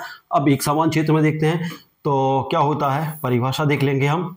जब कोई धारावाही चालक किसी समांतर चुंबकीय क्षेत्र में रखा जाता है, देखिए जब कोई धारावाही चालक किसी समांतर चुंबकीय क्षेत्र में रखा जाता है और यदि चालक का लंबवत कोण होता है तो चुंबकीय क्षेत्र रेखाओं से तो चालक पर बल कार्य करता है। क्या बल कार्य करता है, ठीक है ना। अब इसके बाद देखते हैं, इस बल को चुंबकीय बल कहते हैं, ठीक है ना। तो इस बल को क्या बोलते हैं, चुंबकीय बल कहते हैं। बल का सूत्र क्या होता है, F बराबर BI, है ना, और उसके बाद इंटू साइन, ये यहाँ पर ये, ठीक है ना। अब यहाँ पर हम बात करने वाले हैं, F क्या है, इस पे बल है, देखिए F क्या है, यहाँ बल है, V क्या है, चुंबकीय क्षेत्र की तीव्रता है, जैसे टेस्ला में नापा जाता है, बल को न्यूटन में नापा जाता है। I क्या है, धारा, देखिए एक एक है ना, एक एक ये मिसप्रिंट हो गई है। और I क्या है, चालक की लंबाई है। L क्या है, चालक की लंबाई है। और थीटा क्या है, इसमें धारा चुंबकीय क्षेत्र की का कोण है, ठीक है ना। तो इसका जो फार्मूला है, F बराबर क्या है, V इंटू आई इंटू L इंटू और उसके बाद साइन थीटा, क्या है दोस्तों, साइन ये थीटा है, ठीक है ना। तो ये इस तरीके से आप इसको याद कर सकते हैं, ठीक है ना। अब उसके बाद बात करते हैं हम विशेषता क्या है, कोण या थीटा। देखिए जो कोण है थीटा, बल, ठीक है ना, ये बल को दिखा रहा है, ये बल अधिकतम है, ये यहाँ पर, यानी जब धारा चुंबकीय क्षेत्र के लंबवत होती है तब बल अधिक होता है। देखिए जब धारा का चुंबकीय क्षेत्र के लंबवत होती है तो क्या होता है, बल अधिक होता है, ये आप लोगों को याद रखना है। अब दाएं हाथ का नियम, अब बाएं हाथ का हमने देख लिया, दाएं हाथ का नियम क्या कहता है, दाएं हाथ का नियम इस प्रकार, अंगुलियां चुंबकीय क्षेत्र की दिशा, है ना, अंगूठा धारा की दिशा और हथेली दिशा बल को दर्शाता है। इस तरीके से है ना। तो ये क्या होता है, देखिए जो अंगूठा है आपका चुंबकीय क्षेत्र की दिशा ये बता रहा है, जबकि उंगलियां क्या कर रही हैं, आपकी धारा की दिशा, धारा इस तरीके से बह रही, और हथेली जो बताती है बल की दिशा, और बल ये हथेली है ना, ये बल की दिशा दिखा रही है। इस तरीके से ये नियम है, ठीक है ना। तो आप लोगों को ध्यान करना, इस सिद्धांत पर आधारित देखिए विद्युत मोटर, है ना, इस पर जो दाएं हाथ के नियम पर आधारित कौन सा है, विद्युत मोटर होती है, ये आप लोगों को ध्यान रखना। लाउड स्पीकर भी दाएं हाथ के नियम द्वारा चलता है, और विद्युत मीटर मतलब गैल्वेनोमीटर भी ये दाएं हाथ के नियम पे चलता है, ठीक है ना। अब शिक्षक भर्ती के लिए क्या है, मेन है, देखिए यहाँ से धारावाही चालक वह चुंबकीय बल का सूत्र क्या है, धारावाही चालक चुंबकीय बल का सूत्र क्या है, तो F बराबर BI, देखिए VIL साइन थीटा, ये साइन थीटा होता है, ठीक है ना। यहाँ पर बल अधिकतम कब होता है? जब थीटा का मान क्या हो? 90 डिग्री, मतलब लंबवत हो, कैसा हो? लंबवत हो, ठीक है ना। बल शून्य कब होता है? जब थीटा का मान 0 या 180 हो, मतलब, ठीक है ना। अब उसके बाद ठीक है ना। अब देखिए, अब उसके बाद जब बल की दिशा जानने के लिए कौन सा नियम प्रयोग किया जाता है? बल की दिशा जानने के लिए दाएं हाथ का नियम, दाएं हाथ का नियम जाना जाता है। यदि चालक की धारा को उल्टा कर दें तो बल की दिशा क्या हो जाएगी? उलट जाती है। यदि चालक की दिशा धारा को उल्टा कर दें तो ये दिशा क्या हो जाती है? उलट जाती है, ठीक है ना। फ्लेमिंग का बाएं हाथ का नियम, अब दाएं हाथ का हो गया, अब फ्लेमिंग का आ गया, है ना। तो ये देखिए, थोड़े थोड़े याद रख लेना। फ्लेमिंग के बाएं हाथ का नियम यह बताता है कि जब कोई धारा चालक एक विद्युत क्षेत्र में रखा जाता है और उसके धारा प्रवाह होता है तो चालक पर बल किस दिशा में कार्य करेगा, यह इस नियम को ज्ञात किया जा सकता है। नियम का तरीका देखिए, नियम का तरीका क्या है? अपने बाएं हाथ, जो बाएं हाथ है ना, को तीनों उंगलियों को इस प्रकार रखें। देखिए, ये है इसका बाएं हाथ का नियम, ये, ठीक है ना, इस तरीके से, ठीक है ना। ये है बाएं हाथ का नियम, को लंबवत फैलाएं। लंबवत मतलब इस तरीके से हम तीनों, या फिर इस तरीके से हम तीनों को मान लेते हैं, ठीक है ना। ये आपका देखिए, अब क्या कर फैलाएं? जो पहली उंगली रहेगी यहां पर,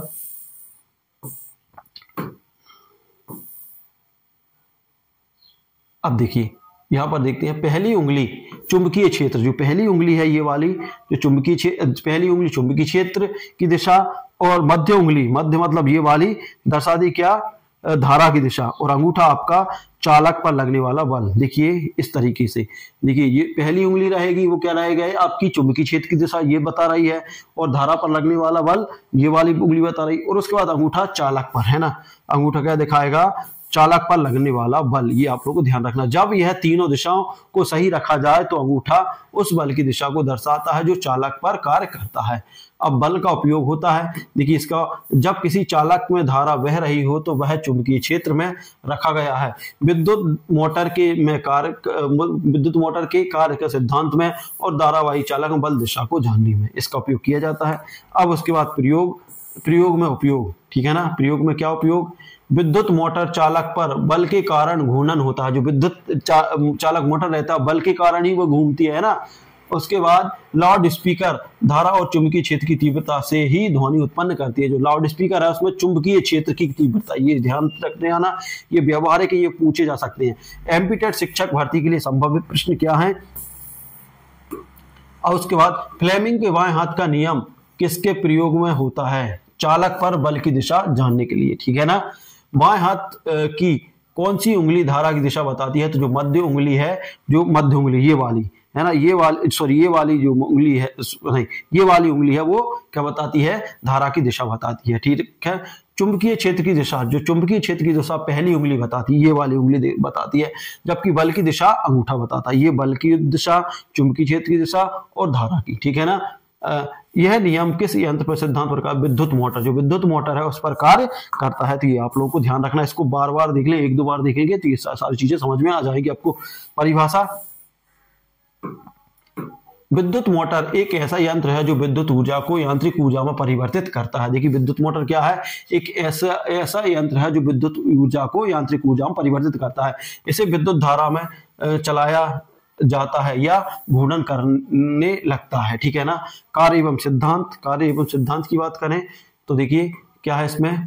फ्लेमिंग के बाएं हाथ का नियम के आधार पर कार्य करता है। जब किसी धारा में चालक को चुंबकीय क्षेत्र में रखा जाता है तो उस पर बल कार्य करता है, यह जिससे वह घूमने लगता है, ठीक है। मुख्य घटक की बात करेंगे, ठीक है ना, घटक और कार्य की बात करेंगे। देखिए स्थिर चुंबक है ना, स्थिर चुंबक क्या है? चुंबकीय क्षेत्र में उत्पन्न करता है। जो स्थिर चुंबक रहता है वो क्या करता है? चुंबकीय क्षेत्र को उत्पन्न करता है। कुंडली तार से बनी होती है जिसमें धारा बहती है। देखिए कुंडली इस तरीके से होती है, इस तरीके की रहती है कुंडली, इसमें ये तार से बनी रहती है और इस तरीके से इन पे यहाँ पर धारा दी जाती है। ये प्लस है, ये माइनस है। तो इस पे क्या होता है? कुंडली घूर्णन होती है जो तार से बनी होती है, इसमें धारा बहती है। संग्राही क्या होता है, करंट की दिशा में बदलता है ताकि कुंडली लगातार घूमती रहे। कार्बन ब्रश क्या होता है, कम्यूटेटेड से विद्युत संपर्क बनाए रखते हैं। और बैटरी विद्युत स्रोत मोटर से विद्युत धारा प्रदान करता है, ठीक है ना। इसके बाद बात करते हैं कार्यप्रणाली। विद्युत, देखिए नंबर 1 कार्यप्रणाली क्या है, विद्युत स्रोत बैटरी से धारा कुंडली में बहाई जाती है। जो विद्युत स्रोत है उससे धारा से बैटरी से कुंडली में धारा प्रवाही जाती है। कुंडली में चुंबकीय क्षेत्र में होने के कारण बल का अनुभव करती है, ठीक है ना। बल के कारण कुंडली घूमती है और संग्राही हर आधे घंटे के बाद धारा की दिशा बदलती है। यह प्रक्रिया लगातार दोहराई जाती है, मोटर घूमती रहती है, ठीक है ना। तो ये नियम है, इस तरीके से आप लोग इसको याद कर सकते हैं, ठीक है। अब उपयोग क्या क्या है, इसके उपयोग की बात करते हैं। तो देखिए उपयोग, यूज ऑफ इलेक्ट्रॉनिक, पंखा, मिक्सर ग्राइंडर, वॉशिंग मशीन, खिलौना, पंप सेट या ट्रेनों में इसका उपयोग किया जाता है, ठीक है ना। एमपीटेट के लिए देखते हैं, एमपीटेट के लिए क्या है, विद्युत मोटर किस सिद्धांत पर काम करती है, तो फ्लेमिंग के बाएं हाथ के नियम, ठीक है ना, याद रख लें।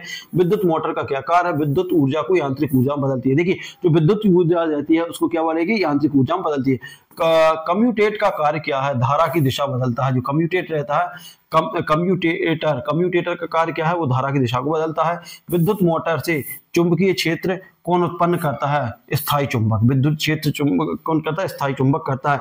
कुंडली पर बल क्यों लगता है, चुंबकीय क्षेत्र में विद्युत धारा के कारण, ठीक है ना। अब उसके बाद आता है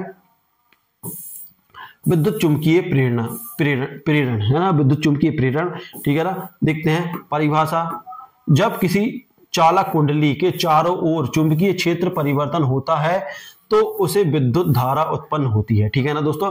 मान लो एक कुंडली है, कुंडली के चारों जब चुंबकीय क्षेत्र में परिवर्तन होता है ना, एक चुंबकीय क्षेत्र, देखिए हमने पता है कि जो विद्युत क्षेत्र धारा रहती है जब बहती है तो उसमें चुंबकीय क्षेत्र उत्पन्न होता है। तो ऐसा ही ये नियम है कि जब किसी कुंडली में चारों ओर जब विद्युत क्षेत्र जो चुंबकीय क्षेत्र परिवर्तन होता है तो उसे विद्युत धारा उत्पन्न, उससे क्या होती है, विद्युत धारा उत्पन्न होती है। इसी घटना को चुंबकीय प्रेरण कहते हैं या फिर इलेक्ट्रोमैग्नेटिक इंडक्शन कहते हैं, है ना। माइकल फेराडे, ये नियम किसने दिया था, इस नियम की खोज 1831 में माइकल फेराडे ने दी थे। तो देखिए कुंडली का यदि अजा सिद्धांत तो वो किसने, माइकल फेराडे ने दिया। प्रेरित विद्युत धारा, प्रेरित विद्युत धारा क्या होती है, वह धारा जो चुंबकीय फ्लक्स में परिवर्तन के कारण उत्पन्न होती है ना, उसे प्रेरक धारा कहते हैं। देखिए वह धारा जो चुंबकीय फ्लक्स है ना, जो चुंबकीय फ्लक्स में परिवर्तन के कारण है ना, हमें पता है कि जैसे चुंबकीय क्षेत्र में जो कुंडली में धारा, चुंबकीय क्षेत्र की धारा परिवर्तित हो जिसके कारण कुंडली घूमती है, उसे ही तो ये कहा गया है, चुंबकीय क्षेत्र कहा गया, ठीक है ना, उसे ही चुंबकीय प्रेरक धारा कहते हैं, ठीक है ना। वह धारा जो चुंबकीय क्षेत्र में परिवर्तन के कारण उत्पन्न होती है उसे प्रेरक धारा कहते हैं। फेराडे का नियम क्या है, देखिए फेराडे का नियम हम देख लेते हैं। फेराडे का नियम, प्रथम नियम क्या है, यदि किसी चालक लूप में चुंबकीय फ्लक्स का परिवर्तन होता है तो उसे प्रेरित वोल्टेज उत्पन्न होता है। द्वितीय नियम क्या है, प्रेरित वोल्टेज का मान चुंबकीय फ्लक्स परिवर्तन की दर पर निर्भर करता है। देखिए जो प्रेरित जो वोल्टेज है का मान जो चुंबकीय फ्लक्स में परिवर्तन, देखिए चुंबकीय फ्लक्स में परिवर्तन की दर पर निर्भर करता है ये मान। यदि दर तेज रहेगी तो ये भी तेज रहेगा, ये कम रहेगी तो कम रहेगा, ठीक है ना, निर्भर करता है। लेंज का नियम, अब लेंज का नियम भी देखना पड़ेगा हमें। लेंज का नियम क्या है, प्रेरित धारा की दिशा ऐसी होती है वह अपने कारण बनने वाले परिवर्तन का विरोध करती है, ठीक है ना। जो लेंज कहता है कि धारा की दिशा इस प्रकार की होती है कि वह अपने कारण बनने वाले जो परिवर्तन है उसका विरोध करती है। इसे ऊर्जा संरक्षण का सिद्धांत भी कहते हैं, ठीक है ना।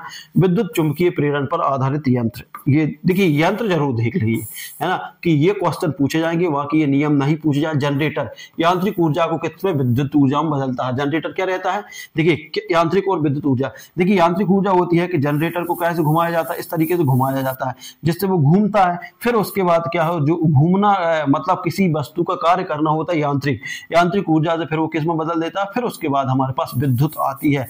जब तक घूमेगा नहीं क्या विद्युत आएगी, नहीं आएगी। तो ये यांत्रिक ऊर्जा किस में बदलता है, विद्युत ऊर्जा में। जबकि ट्रांसफार्मर वोल्टेज को बढ़ाया या घटाना, है ना। ट्रांसफार्मर का काम क्या होता है, वोल्टेज को बढ़ाना या घटाना। इंडक्टर्स विद्युत परिपथ में प्रेरण उत्पन्न करना, जो इंडक्टर रहता है उसका प्रेरण उत्पन्न करना होता है। अब एमपीटेट में संबंधित प्रश्न क्या आ सकते हैं, देखिए विद्युत चुंबकीय प्रेरण किसने खोजी? माइकल फेराडे ने खोजा। प्रेरित धारा किसके कारण उत्पन्न होती है? चुंबकीय फ्लक्स के परिवर्तन के कारण। प्रेरित धारा की दिशा जानने के लिए कौन सा नियम होता है? लेंज का नियम, है ना। प्रेरित धारा है, उसकी दिशा में जानना है तो किसका नियम लगाना पड़ेगा? लेंज का। विद्युत चुंबकीय प्रेरणा पर आधारित यंत्र कौन सा है? तो दोस्तों जनरेटर या ट्रांसफार्मर, है ना। प्रेरित EMI निर्भर करता है चुंबकीय फ्लक्स के परिवर्तन की दर पर, ठीक है ना। फ्लेमिंग के दाएं हाथ का नियम, तो इस नियम को देखेंगे हम। क्या है ये नियम? देखिए परिभाषा देखते हैं। अभी फ्लेमिंग के बाएं हाथ का नियम, फ्लेमिंग के दाएं हाथ का नियम यह बताता है कि किसी चालक में चुंबकीय क्षेत्र घुमाया या घूर्णन कराया जाए, है ना। चुंबकीय क्षेत्र, देखिए फ्लेमिंग के दाएं हाथ का नियम क्या कहता है कि किसी चुंबकीय क्षेत्र में, किसी चालक में चुंबकीय क्षेत्र को घुमाया जाए, है ना, तो उस पे चालक में प्रेरित विद्युत धारा किस दिशा में उत्पन्न होगी, यह नियम ज्ञात किया जा सकता है। इस नियम से ज्ञात किया जा सकता है कि यदि हम चुंबकीय क्षेत्र, किसी चालक में चुंबकीय क्षेत्र को घुमाया जाए तो उस चालक पर प्रेरित विद्युत धारा किस दिशा में कार्य करेगी, यह नियम ये बताया जा सकता है। इस नियम विशेष रूप से जनरेटर के कार्य सिद्धांत में प्रयुक्त होता है। देखिए जनरेटर में पूछ लेंगे, जनरेटर में कौन से नियम, जनरेटर का जो कार्य किस नियम पर आधारित है, तो फ्लेमिंग के बाएं हाथ का नियम, ठीक है ना। अब नियम की विधि क्या है? अपने दाएं हाथ को, दाएं हाथ का नियम है, नियम को उंगलियों को एक दूसरे के लंबवत फैलाना है। जो दाएं हाथ है ये एक दूसरे के लंबवत फैला दिया, ठीक है ना। पहली उंगली चुंबकीय क्षेत्र बताएगी, जो पहली उंगली चुंबकीय क्षेत्र की दिशा, दूसरी अंगूठा चालक की गति, ये चालक की गति बता रहा, और मध्य उंगली उत्पन्न विद्युत धारा की दिशा, है ना। तो इस तरीके से, ठीक है ना। तो ये आप लोग ध्यान रखें, इसको पढ़ ले और प्रैक्टिकली भी करते हैं। यदि चालक कुंडली की गति कर रहा है, देखिए यदि चालक चुंबकीय क्षेत्र में गति कर रहा है तो मध्य उंगली की दिशा उसे प्रेरित धारा की दिशा बताएगी, ठीक है ना। तो इस तरीके से आप लोग इसको कर सकते हैं प्रयोग। देखिए जनरेटर यांत्रिक ऊर्जा को विद्युत ऊर्जा में बदलता है। विद्युत उत्पादन संयंत्र प्रेरित विद्युत धारा प्राप्त करना, या टरबाइन आधारित यंत्र जैसे जल विद्युत। देखिए टरबाइन भी क्या करता है, टरबाइन भी यांत्रिक ऊर्जा को विद्युत ऊर्जा में बदलता है। यह नियम प्रेरित विद्युत धारा की दिशा को बताता है, ठीक है ना। यह तब उपयोग होता है जब कोई चालक चुंबकीय क्षेत्र में घूर्णन कर रहा हो, ठीक है ना। यह नियम विद्युत चुंबकीय प्रेरणा पर आधारित है, ठीक है ना। तो इस तरीके से ये है। अब एमपीटेट के लिए क्या है, मेन इसमें एमपीटेट के लिए देखते हैं, है ना। फ्लेमिंग के दाएं हाथ का नियम किसके लिए है? प्रेरित धारा की दिशा जानने के लिए, ठीक है ना। तो देखिए प्रेरित धारा की दिशा जानने के लिए फ्लेमिंग के दाएं हाथ का यह नियम किस यंत्र के प्रयोग में होता है, तो ये जनरेटर में होता है। दाएं हाथ की मध्य उंगली क्या दर्शाती है? देखिए दाएं हाथ की मध्य उंगली यह विद्युत धारा की दिशा बताती है। पहली उंगली क्या दर्शाती है? चुंबकीय क्षेत्र बताती है। अंगूठा क्या बताता है? अंगूठा गति की दिशा बताती है। अब उसके बाद हम देखते हैं प्रकाश का परावर्तन, है ना। तो इस तरीके से हम ये चुंबकीय क्षेत्र और चुंबकीय से लगभग पूरा कंप्लीट कर चुके हैं। इसके बाद हम देखते हैं परावर्तन। देखिए थोड़ा सा वीडियो बड़ा होगा, कम से कम 2 घंटे का जाएगा, तो आप लोग बिल्कुल ध्यान से देख लें। इसमें हम एमपीटेट का पूरा फिजिक्स का जो चैप्टर है हमारा वो कंप्लीट करने वाले हैं। इसके बाद हम देखेंगे आगे क्या है। इसके बाद हम देखते हैं प्रकाश का परावर्तन। देखिए प्रकाश का परावर्तन क्या होता है, इस पर हम विस्तार से चर्चा करेंगे। देखिए प्रकाश का परावर्तन परिभाषा देखेंगे, जब प्रकाश की किरण किसी चिकनी सतह या दर्पण से टकराकर उसी माध्यम में वापस लौटती है तो इस घटना को प्रकाश का परावर्तन कहते हैं। देखिए दोस्तों प्रकाश का परावर्तन, देखिए प्रकाश का परावर्तन कैसे होता है। मान लीजिए एक चिकनी सतह है और यहां से कोई किरण आ रही है ना, या हम चिकनी सतह मान सकते हैं। तो इस तरीके से यहां से टकराकर वो उसी दिशा में लौट जाती है ना, टकराकर उसी माध्यम में, ये इस माध्यम से आ रही थी ना, इस तरीके से उसी माध्यम में लौट जाती है। तो इस घटना को क्या कहते हैं? प्रकाश का परावर्तन कहते हैं, ठीक है ना। तो सरल शब्दों में प्रकाश का लौटकर आना परावर्तन। जैसे मान लीजिए हम अपनी शक्ल देखते हैं, आईने में देखते हैं, है ना, तो आईने से टकराकर हमें क्या दिख रहा है? रिफ्लेक्स होकर दिखता है, वो प्रकाश का परावर्तन है, ठीक है ना। प्रकाश परावर्तन के नियम, ठीक है, ये क्या होता है? आपतित किरण, परावर्तित किरण, ठीक है ना। आपतित किरण, परावर्तित किरण और अभिलंब सभी एक ही तल में होना चाहिए, ठीक है ना। जो आपतित किरण है, परावर्तित किरण है और अभिलंब है, वो सब एक ही तल में होते हैं, ठीक है ना। आपतन कोण जिसे आई के द्वारा दर्शाते हैं, परावर्तित कोण जिसे आर के द्वारा दर्शाते हैं, ठीक है ना।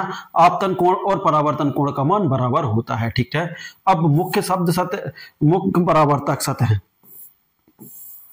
ठीक है ना। अब देखते हैं सतह का प्रकार, उदाहरण, परावर्तन के नियम। देखिए समतल सतह दर्पण नियमित परावर्तन होता है, खुरदरी सतह दीवार कागज अनियमित परावर्तन होता है। देखिए जब सतह चिकनी रहेगी तो परावर्तन सही होगा, है ना दोस्तों, और खुरदरी सतह रहेगी तो उसमें परावर्तन भी उसमें क्या रहेगा, अनियमित होगा। एक मिनट थोड़ा सा, हाँ। उसके बाद परावर्तन, प्रकाश परावर्तन के प्रकार। अब परावर्तन के देखिए नियमित परावर्तन कब होगा,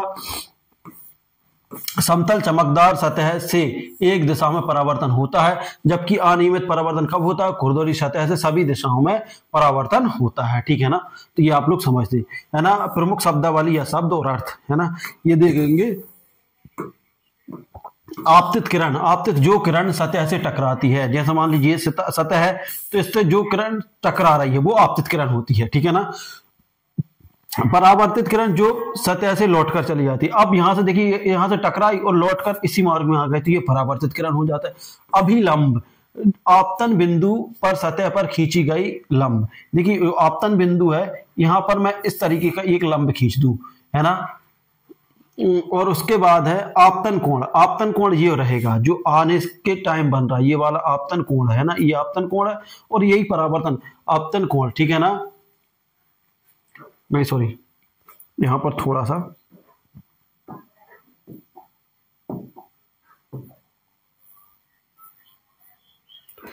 इसको देखते हैं हम।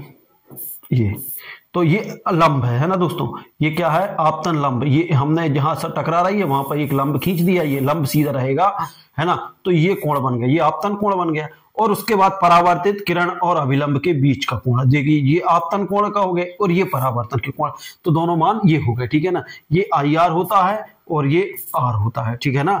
देखिए समतल दर्पण की विशेषता। अब समतल दर्पण की क्या विशेषता है, समतल दर्पण में देखिए प्रतिबिंब समान आकार का होता है। जो समतल दर्पण रहता है उसमें प्रतिबिंब समान आकार का, जितने बड़े हम हैं उतनी बड़ी हमारी छाया दिखती है। प्रतिबिंब वस्तु के समान दूरी पर होता है। प्रतिबिंब सीधा लेकिन उल्टा होता है। देखिए सीधा तो होता है लेकिन उल्टा होता है, ध्यान रख लेना। समतल दर्पण में प्रतिबिंब कैसा रहता है, सीधा लेकिन उल्टा होता है ना। लेफ्ट प्रतिबिंब सीधा होता है लेकिन उल्टा होता है। ठीक है ना। अब एम्पिटेट के लिए क्या है, इसमें देखते हैं परावर्तन का नियम किसे कहते हैं, प्रकाश का वापस लौटना। प्रकाश का वापस लौटना ही परावर्तन के नियम है।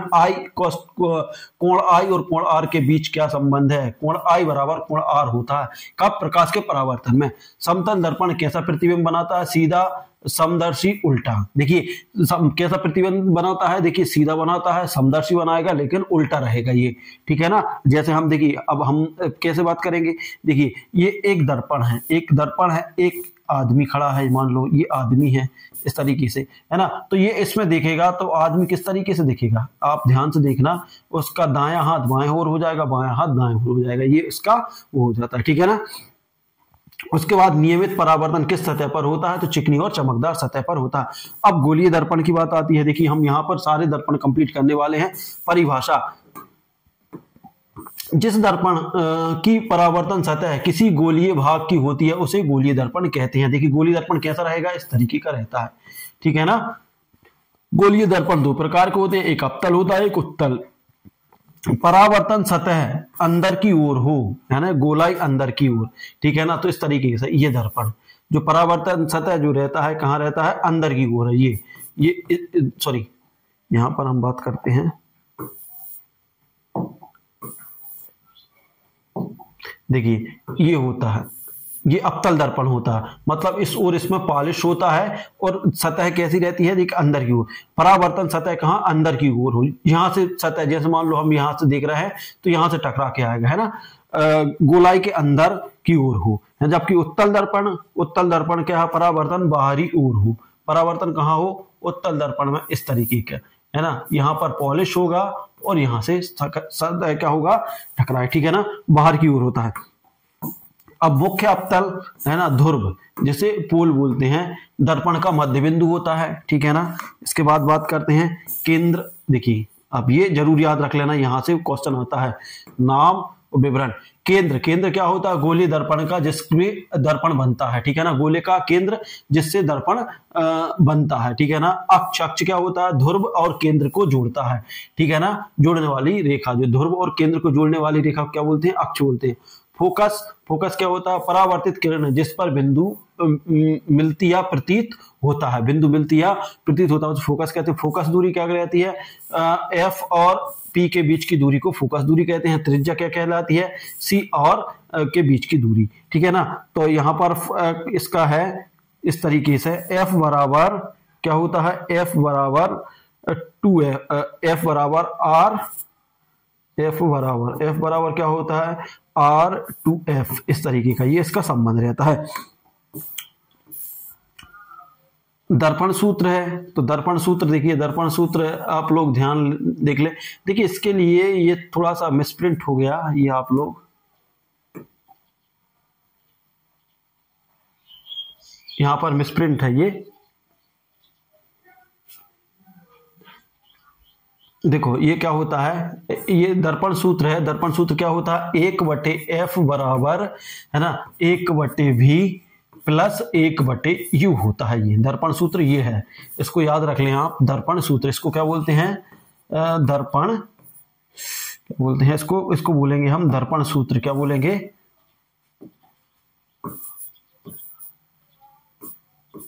दर्पण सूत्र, है ना। दर्पण सूत्र बराबर क्या होता है? 1/F बराबर 1/V प्लस 1/U, ये दर्पण सूत्र होता है। ये मिसप्रिंट है, जहां F फोकस दूरी होती है, V प्रतिबिंब की दूरी होती है, U वस्तु की दूरी होती है, और सभी दूरियां ध्रुव से मापी जाती हैं। और सभी दूरियां कहां से नापी जाती हैं? ध्रुव से। तो ये दर्पण सूत्र आप लोग याद कर ले, है ना। ये किसका है? दर्पण सूत्र है।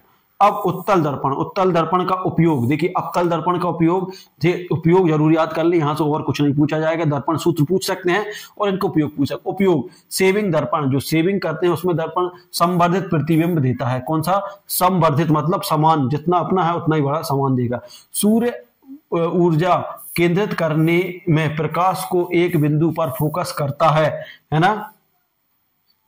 क्या करता है? सूर्य ऊर्जा को केंद्रित करने में प्रकाश को एक बिंदु पर फोकस करता है। कौन सा? अवतल दर्पण। वो देखा होगा ना आप लोगों ने, इस तरीके से जो सूक्ष्मदर्शी जैसा रहता है उसमें से अपन करते हैं, तो ये बहुत सारा जैसे प्रकाश आ रहा है, लेकिन यहां से किसने एक ही बिंदु पर जाएगा और कुछ देर बाद क्या हो जाता है? उसमें आग लग जाती है ना। तो ये सूर्य केंद्रित करने में प्रकाश को एक बिंदु पर फोकस करता है, ठीक है ना। कौन सा? अवतल दर्पण, है ना। अवतल ये मतलब दबा हुआ, ये वाला यहां से आएगा और यहां से फिर जाएगा, ठीक है ना, इस तरीके से। उसके बाद हेडलाइट में समांतर किरणें को फोकस की जाती है। जो हेडलाइट है, हेडलाइट में भी अवतल दर्पण का उपयोग किया जाता है। तो याद रख लेंगे, हाँ, सेविंग दर्पण में, सूर्य को केंद्रित करने में, और हेडलाइट में। अब उत्तर दर्पण का उपयोग की बात करें, है ना, वाहन के, देखिए वाहन के रियर व्यू, है ना, मिरर बड़ा क्षेत्रीय दिखाता है, ठीक है ना। जो वाहन के रियर व्यू रहता है, मिरर बड़ा क्षेत्र दिखाता है, ठीक है ना। इसमें उत्तल दर्पण का उपयोग किया जाता है ना। सुरक्षा दर्पण, है ना, चौड़ाई दिखाई देता है। देखिए उपयोग, सुरक्षा दर्पण चौड़ाई क्षेत्र दिखता है, चौड़ा क्षेत्र दिखता है, ठीक है ना। अब प्रतिबिंब की विशेषता है, ठीक है ना। अब देखिए प्रतिबिंब की विशेषता क्या है? दर्पण है और प्रतिबिंब है। अवतल, वास्तविक या आभासी, उल्टा एवं सीधा, छोटा या बड़ा, वस्तु की दूरी पर निर्भर करता है, ठीक है ना। देखिए वास्तविक या आभासी बनता है, इसमें उल्टा या सीधा बनता है, छोटा या बड़ा, वस्तु की किस पे दूरी पर निर्भर करता है, ठीक है ना। जबकि उत्तल दर्पण में सदैव आभासी रहता है और सीधा और छोटा रहता है। जो उत्तल दर्पण में जो प्रतिबिंब बनेगा, कैसा बनेगा? सदैव आभासी, मतलब ये वास्तविक नहीं होता, ऐसा लगता है कि आ रहा है लेकिन होता नहीं है, ठीक है ना, सीधा और बना। अब एमपीटेट के लिए उपयोगी क्या है, ठीक है। अवतल दर्पण में परावर्तन सतह की दिशा कैसी होती है? अंदर की ओर, मतलब अवतल दर्पण जो रहता है उसमें मैंने बताया था ना, इस तरीके से है, अंदर की ओर रहती है। परावर्तन सतह कहाँ रहती है? अंदर की ओर, ठीक है ना। जबकि उत्तल में क्या रहता है? उत्तल का मतलब रहता है उभरा हुआ, यहाँ पर रहेगा पॉलिश और यहाँ से निकल के जाएगी, ठीक है ना। उत्तल दर्पण किस उद्देश्य से प्रयोग होता है? रियर व्यू मिरर में। रियर व्यू मिरर जो रहता है उसमें, क्योंकि देखिए इसमें क्या होता है कि जो चीजें रहती हैं, देखिए इसमें बहुत सारी चीजें जो रहती हैं वो दिख जाती हैं, है ना।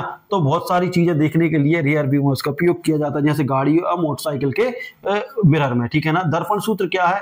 दर्पण सूत्र है 1/f बराबर 1/v प्लस 1/u है। यहाँ पर ये मिसप्रिंट है ना। कंप्यूटर पे जब प्रिंटिंग की उस टाइम ये उसने मिस कर दिया, ठीक है ना। अवतल दर्पण में फोकस दूरी क्या है? ऋणात्मक। जो अवतल दर्पण में क्या चिन्ह क्या होता है? देखिए अवतल दर्पण में फोकस दूरी का चिन्ह क्या होता है? ऋणात्मक होता है। ये आप लोग ध्यान रखने। फोकस दूरी और त्रिज्या का संबंध f बराबर क्या होता है? f बराबर होता है, देखिए f बराबर ये होता है r/2f होता है फोकस दूरी। f बराबर क्या होता है इसमें दूरी में? f बराबर क्या होता है? इसका होता है r/2f, है ना। 2f होता है, ठीक है ना। तो ये आप लोग ध्यान रख लें। अब प्रकाश का अपवर्तन के नियम। प्रकाश के अपवर्तन का नियम क्या है? देखिए अपवर्तन का नियम एवं परिभाषा। जब प्रकाश एक माध्यम से दूसरे माध्यम में प्रवेश करता है और उसकी गति में परिवर्तन होता है। देखिए जब प्रकाश का माध्यम, देखिए जब प्रकाश एक माध्यम से दूसरे माध्यम प्रवेश करता है तो उसकी गति में परिवर्तन होता है। जिस प्रकार प्रकाश की किरण अपनी दिशा से बदलती है तो इस घटना को प्रकाश का अपवर्तन कहते हैं। देखिए दोस्तों, जब मान लीजिए कि एक प्रकाश की किरण यहां से आ रही है तो यहां से जब टकराएगी तो उस पर क्या होगा? देखिए परिवर्तन होता है, ठीक है ना। उसकी गति में परिवर्तन होता है जिस कारण किरण अपनी दिशा से बदलती है। और ये देखिए इस तरीके से, देखिए जाना कैसे चाहिए था प्रकाश किरण? बिल्कुल सीधी, लेकिन दोस्तों इस तरीके से ये थोड़ी सी झुक जाएगी। तो इसको ही क्या बोलते हैं? प्रकाश का परावर्तन कहते हैं। इस घटना को प्रकाश का अपवर्तन कहते हैं, ठीक है ना। देखिए परावर्तन में पूरा परिवर्तित होता है, अपवर्तन में थोड़ा सा झुक जाता है, ठीक है ना। अब उसके बाद देखते हैं उदाहरण। हवा से कांच या जल के प्रवेश करते समय प्रकाश का मुड़ जाना, ठीक है ना। अपवर्तन के नियम। अपवर्तन प्रकाश की गति के परिवर्तन के कारण होता है।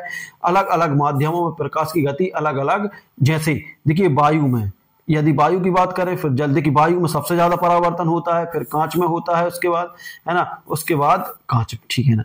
ठीक है ना। तो याद रख लें कि यदि हम वायु और कांच की बात करें तो प्रकाश का परावर्तन वायु में सबसे अधिक होता है जबकि जल में उससे कम होता है, ठीक है ना। और उसके बाद होता है, सबसे कम होता है कांच में, ठीक है ना। सबसे कम किस में होता है? कांच में होता है। तो ये आप लोग ध्यान रखें कि सबसे अधिक प्रकाश का परावर्तन किस में होता है? वायु में, फिर उसके बाद जल में भी होता है और सबसे कम होता है कांच में। अपवर्तन के नियम क्या है? प्रथम अपवर्तन। आपतित किरण, अपवर्तित किरण और अभिलंब तीनों एक ही तल पर होने चाहिए। जो आपतित किरण है ना, और अपवर्तित किरण है और अभिलंब कैसे होना चाहिए? तीनों एक ही उसमें होना चाहिए। दूसरा नियम क्या है? स्नेल का नियम है। जैसे विभिन्न माध्यमों में प्रकाश के अपतन कोण, अपवर्तन कोण, साइन अनुपात निश्चित मान के बराबर होता है, ठीक है ना। इनके जो साइन अनुपात के निश्चित मान के बराबर होता है, ये किसने कहा? तो देखिए नियम ज्यादा मत इनमें से नहीं आएगा। जैसे मान लीजिए यहाँ पर दिया है, ये आई है, आई आपतन कोण होता है, आर क्या है? परावर्तन कोण होता है, और म्यू जो रहता है वो दूसरे माध्यम का प्रथम सापेक्ष अपवर्तनांक होता है, ठीक है ना। तो आप लोगों को ये ध्यान रखना है। उसके बाद बात करते हैं, देखिए जो है म्यू प्रकाश की चाल। देखिए जो म्यू रहता है वो प्रकाश की चाल, निर्वात प्रकाश की चाल, माध्यम, ठीक है ना। जो म्यू रहता है, जो प्रकाश की चाल या प्रकाश की चाल का माध्यम होता है, की चाल के निर्वात में प्रकाश की चाल का माध्यम होता है, जबकि प्रकाश की चाल का माध्यम प्रकाश की चाल निर्वात में, ठीक है ना। ये मिसप्रिंट है, ठीक है ना।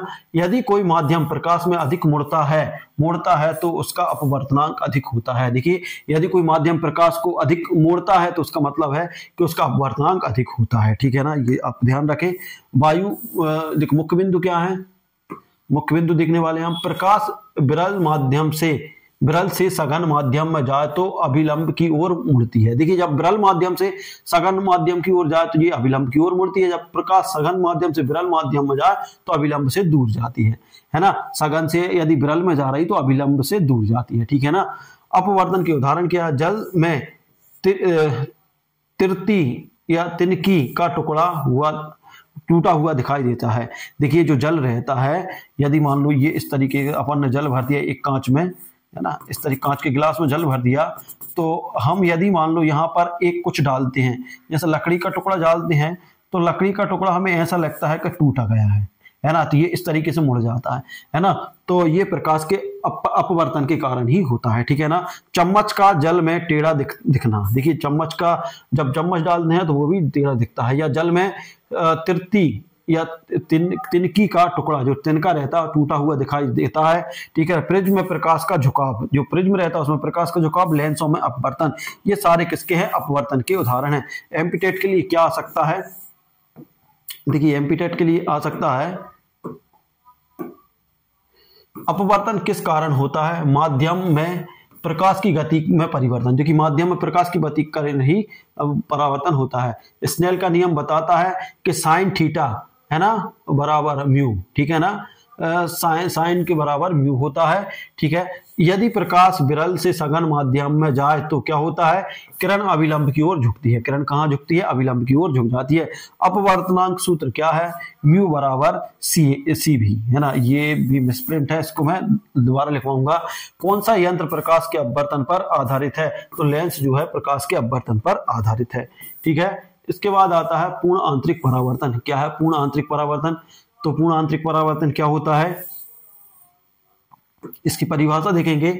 जब कोई प्रकाश किरण सघन माध्यम से विरल माध्यम में जाती है और आपतन कोण एक निश्चित सीमा से अधिक हो जाता है तो प्रकाश किरण माध्यम की सीमा पर पूरी तरह परावर्तित हो जाती है, ठीक है दोस्तों। क्या होता है कि जब कोई प्रकाश की किरण सघन माध्यम से, मतलब सघन माध्यम से विरल माध्यम में जाती है और आपतन कोण एक निश्चित सीमा में अधिक हो जाता है, जो आपतन कोण है एक निश्चित सीमा में क्या हो जाता है, अधिक हो जाता है, तो प्रकाश किरण माध्यम की सीमा पूरी तरह से परावर्तित हो जाती है। जब आपतन कोण का अधिक क्या होता है, आपतन कोण का जो एंगल रहता है एक निश्चित सीमा से अधिक हो जाता है, मतलब निश्चित मात्रा अधिक बढ़ जाता है, जिस कारण से ये किरण पूरी तरीके से क्या हो जाती है, पूरी तरह से परावर्तित हो जाती है। इस घटना को ही क्या बोलते हैं, पूर्ण आंतरिक परावर्तन। इस घटना को ही पूर्ण आंतरिक परावर्तन कहते हैं। अब इसके बाद देखते हैं पूर्ण आंतरिक परावर्तन की शर्तें क्या होती हैं। देखिए प्रकाश सघन माध्यम से विरल माध्यम की ओर जाना चाहिए। देखिए प्रकाश का सघन माध्यम से किस में आना चाहिए, विरल माध्यम से। आपतन कोण आलोचनात्मक कोण है ना से अधिक होना चाहिए, है ना, आप जो आपतन कोण का मान उससे अधिक होना चाहिए, ठीक है। आलोचनात्मक कोण क्या होता है, वह अधिकतम आपतन कोण जिससे परावर्तित किरण विरल माध्यम की सतह पर जाती है उसे अपवर्तनांक 90 डिग्री, मतलब ये है कि आपतन कोण का मान 90 डिग्री से अधिक होना चाहिए, 90 डिग्री या 90 डिग्री से अधिक होना चाहिए, तभी पूर्ण आंतरिक परिवर्तन होता है, ठीक है ना। तो इस तरीके से आप ये याद कर सकते हैं। अब उसके बाद उदाहरण के लिए ऑप्टिकल फाइबर, जो ऑप्टिकल जो फाइबर रहता है, सूचना का संचार, इंटरनेट केबल, TIR से प्रकाश भीतर ही प्रतिबिंब होता है ना। कौन सा प्रतिबिंब होता है, इसमें पूर्ण आंतरिक परिवर्तन होता है। जो ऑप्टिकल फाइबर किरणें रहती है ना, जो आजकल ब्रॉडबैंड में चल रही थी पहले, है ना, अब तो वायरलेस आ गया, तो उसमें क्या ऑप्टिकल जो फाइबर रहता है उसमें पूर्ण आंतरिक परिवर्तन होता है। डायमंड या हीरा, उच्च अपवर्तनांक के कारण हीरा चमकता है, अपवर्तनांक के कारण, ठीक है ना, इसमें भी पूर्ण आंतरिक परावर्तन ही होता है। अब उदाहरण के लिए, ठीक है, जल में तैरता सिक्का अवश्य है ना, ये क्या टिर के कारण होता है, टी मतलब टोटल इन्फ्लेक्टर रिफ्लेक्शन, है ना, प्रकाश के पूर्ण आंतरिक परावर्तन के कारण ही होता है। प्रिज्म द्वारा प्रकाश को मुड़ता, टोटल रिफ्लेक्शन प्रिज्म, है ना, मतलब टोटल पूर्ण आंतरिक परिवर्तन के कारण ही होता है। महत्वपूर्ण तथ्य क्या है, पूर्ण आंतरिक परिवर्तन केवल तब होता है जब प्रकाश अधिक अपवर्तनांक से कम अपवर्तनांक वाले माध्यम में जाती है, मतलब इसका अधिक अपवर्तन मतलब सघन माध्यम से विरल माध्यम में जाती है, ठीक है ना। प्रकाश माध्यम की सीमा पर वापस लौट आता है और बाहर नहीं जाता, यह घटना परावर्तन या अपवर्तन नहीं है, यह क्या है, पूर्ण आंतरिक परावर्तन है। यह घटना कौन सी है, पूर्ण आंतरिक परावर्तन है। उसके बाद एमपीटेट भर्ती के लिए पूर्ण आंतरिक परावर्तन कब होता है, जब प्रकाश सघन माध्यम से विरल माध्यम की ओर जाता है, जब आपतन कोण का मान आलोचनात्मक मतलब आपतन कोण का मान पूर्ण आंतरिक या 90 डिग्री के कोण होता है, से बड़ा होता है, ठीक है ना। उसके बाद आलोचनात्मक कोण क्या है, वह कोण जिस पर अपवर्तन कोण 90 डिग्री होता है। अपवर्तन कोण कितना होता है, 90 डिग्री। पूर्ण आंतरिक परावर्तन पर कौन से यंत्र आधारित हैं? जैसे ऑप्टिकल फाइबर और प्रिज्म। ऑप्टिकल फाइबर और प्रिज्म किस पे? पूर्ण आंतरिक परावर्तन। डायमंड क्यों चमकता है? उच्च अपवर्तनांक और पूर्ण आंतरिक परावर्तन के कारण। देखिए उच्च इसका अपवर्तनांक और पूर्ण आंतरिक परावर्तन के कारण ही डायमंड चमकता है। पूर्ण टोटल जो होता है, देखिए पूर्ण आंतरिक परावर्तन कौन सी ऊर्जा बाहर नहीं जाती है ना? प्रकाश ऊर्जा पूरा परावर्तित हो जाती है। देखिए पूर्ण आंतरिक परावर्तन में कौन सी ऊर्जा बाहर नहीं जाती है? तो जो प्रकाश ऊर्जा रहती है पूरी परिवर्तित हो जाती है, ठीक है ना।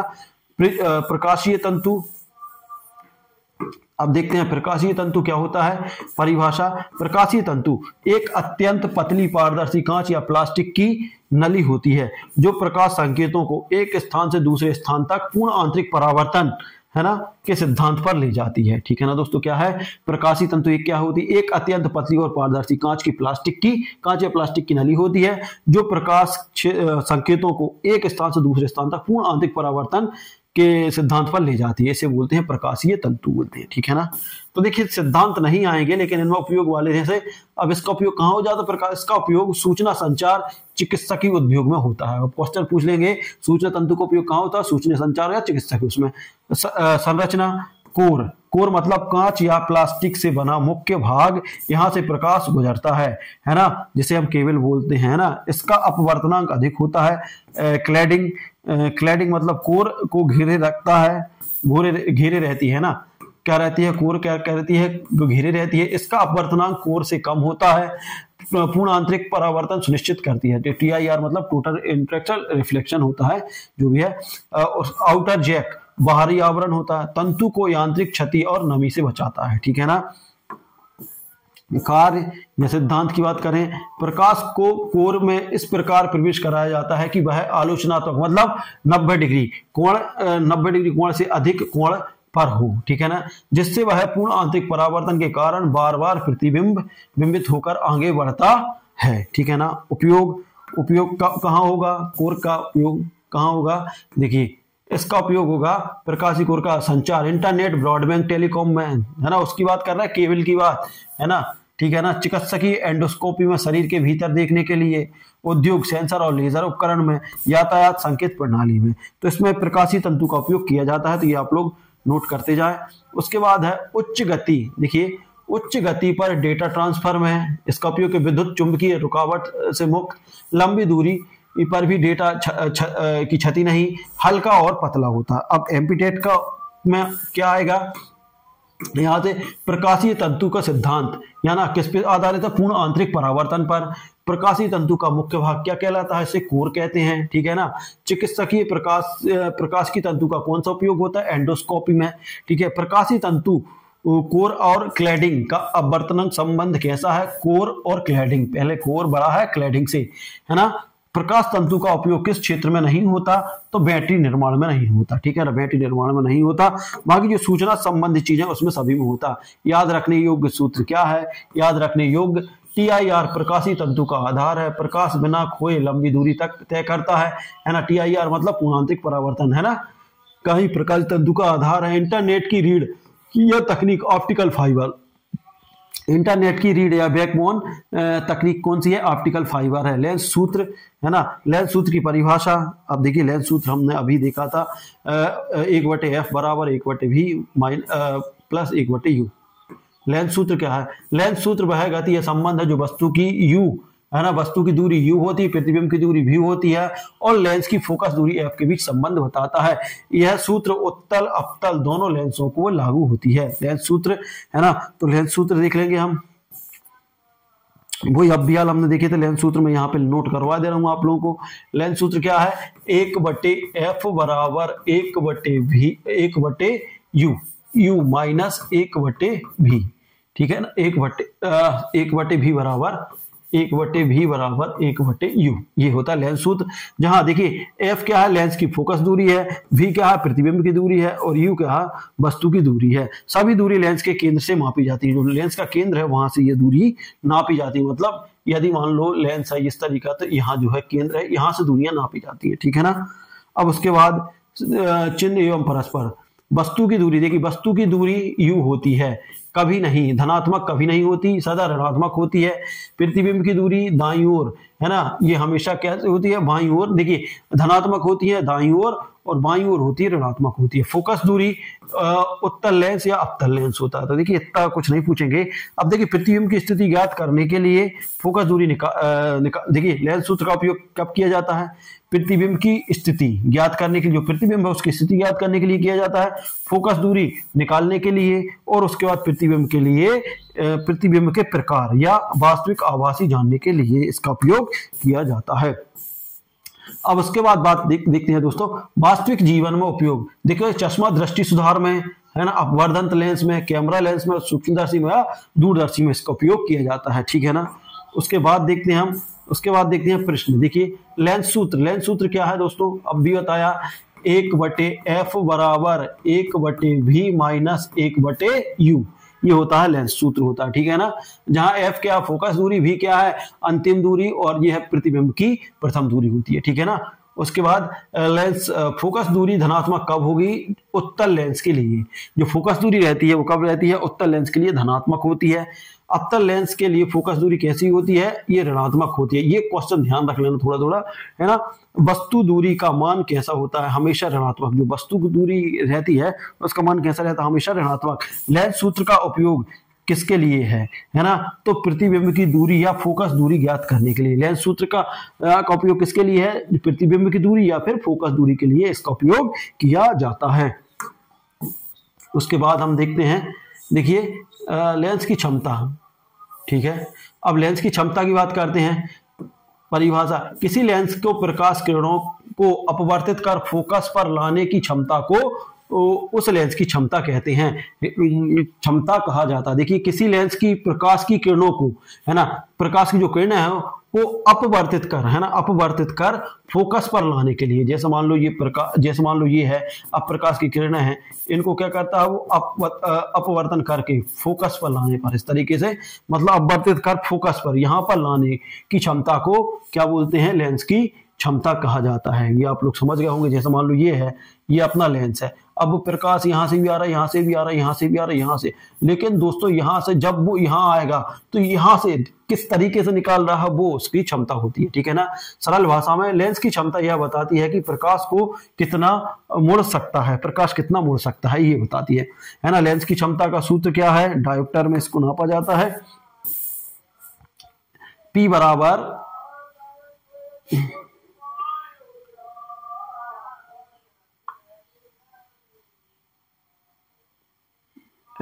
P बराबर 1/100। देखो ये इसका सूत्र मिसप्रिंट है शायद, बॉक्स्ड, तो ये क्या होगा, P बराबर, है ना, F/100, ये ठीक है ना। ये इसका सूत्र, देखिए सूत्र नहीं, लेंस क्षमता का सूत्र, ये यहां से आने की संभव नहीं है। P क्या है, लेंस की क्षमता या डायोप्टर में, इसको देखिए लेंस की क्षमता किसमें नापते हैं, डायोप्टर में, ये पूछा जाता है। लेंस की फोकस दूरी सेंटीमीटर में नहीं मीटर में होती है। लेंस की फोकस दूरी याद रख लेना, सेंटीमीटर में नहीं होती, मीटर में होती है। अब एकक यूनिट या डायोप्टर, है ना, प्रतीक है F बराबर 1 m, P बराबर 1 डायोप्टर, P बराबर ये प्रतीक है। धनात्मक और ऋणात्मक की क्षमता देखते हैं, ठीक है ना। अब देखते हैं प्रकार और फोकस दूरी और क्षमता। उत्तल लेंस कैसा होता है, धनात्मक होता है, धनात्मक क्षमता रहेगी P, है ना। अपतल लेंस कैसा रहता है, जिसे हम कनकेव बोलते हैं, कॉन्वेक्स रहता है उत्तल लेंस, ये ऋणात्मक क्षमता रहता है, जैसे -P बताते हैं, ठीक है ना। उदाहरण के लिए यदि किसी उत्तल लेंस की फोकस दूरी 0.25 है तो उसकी क्षमता होगी, ठीक है ना। तो इस तरीके से इसको आप निकाल सकते हैं, यहाँ पर स्कैन टू करके इसको बड़े इजीली तरीके से हम निकाल सकते हैं, ठीक है। उसके बाद है एम्पीटेट में क्या आता है, एम्पीटेट में आता है दोस्तों लेंस की क्षमता का मात्रा क्या है, डायोप्टर, ये पूछा जाता है, ये याद रख लेना। जब फोकस दूरी 1 मीटर है तो क्षमता कितनी होगी, एक डायोप्टर होगी। उत्तल लेंस की क्षमता धनात्मक या ऋणात्मक होती है, धनात्मक होती है। अपतल लेंस की क्षमता कैसी होती है, इसकी ऋणात्मक होती है, ठीक है ना।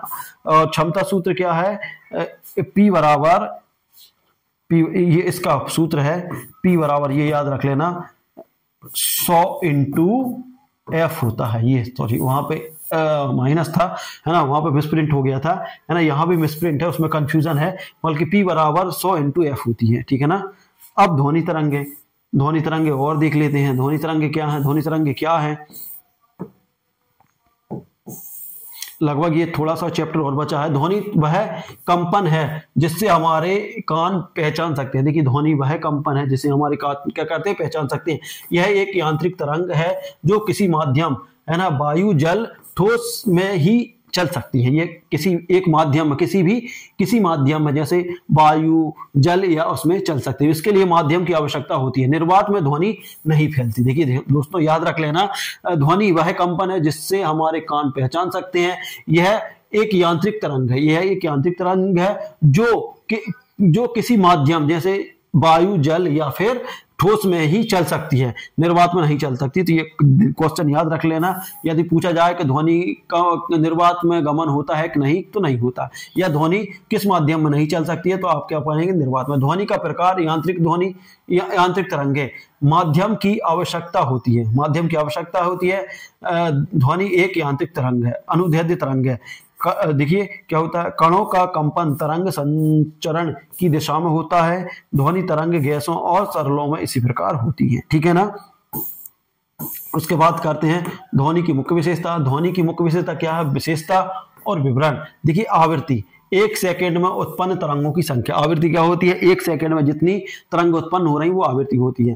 तरंग दैर्ध्य, 2 संपीड़न विलयों के बीच की दूरी। देखिए, इस तरीके का होता है संपीड़न, इस तरीके का। देखिए, 2 संपीड़न इस तरीके का, ये वाला और ये वाले के बीच की जो दूरी रहती है वो क्या कहलाती है? तरंग दैर्ध्य होती है। आवर्तकाल क्या होता है? एक तरंग बनने में लगने वाला समय, जो एक तरंग बन रही है उसमें लगने वाले समय को आवर्तकाल कहते हैं। गति, है ना, ध्वनि की चाल माध्यम पर निर्भर करती है। ठीक है ना।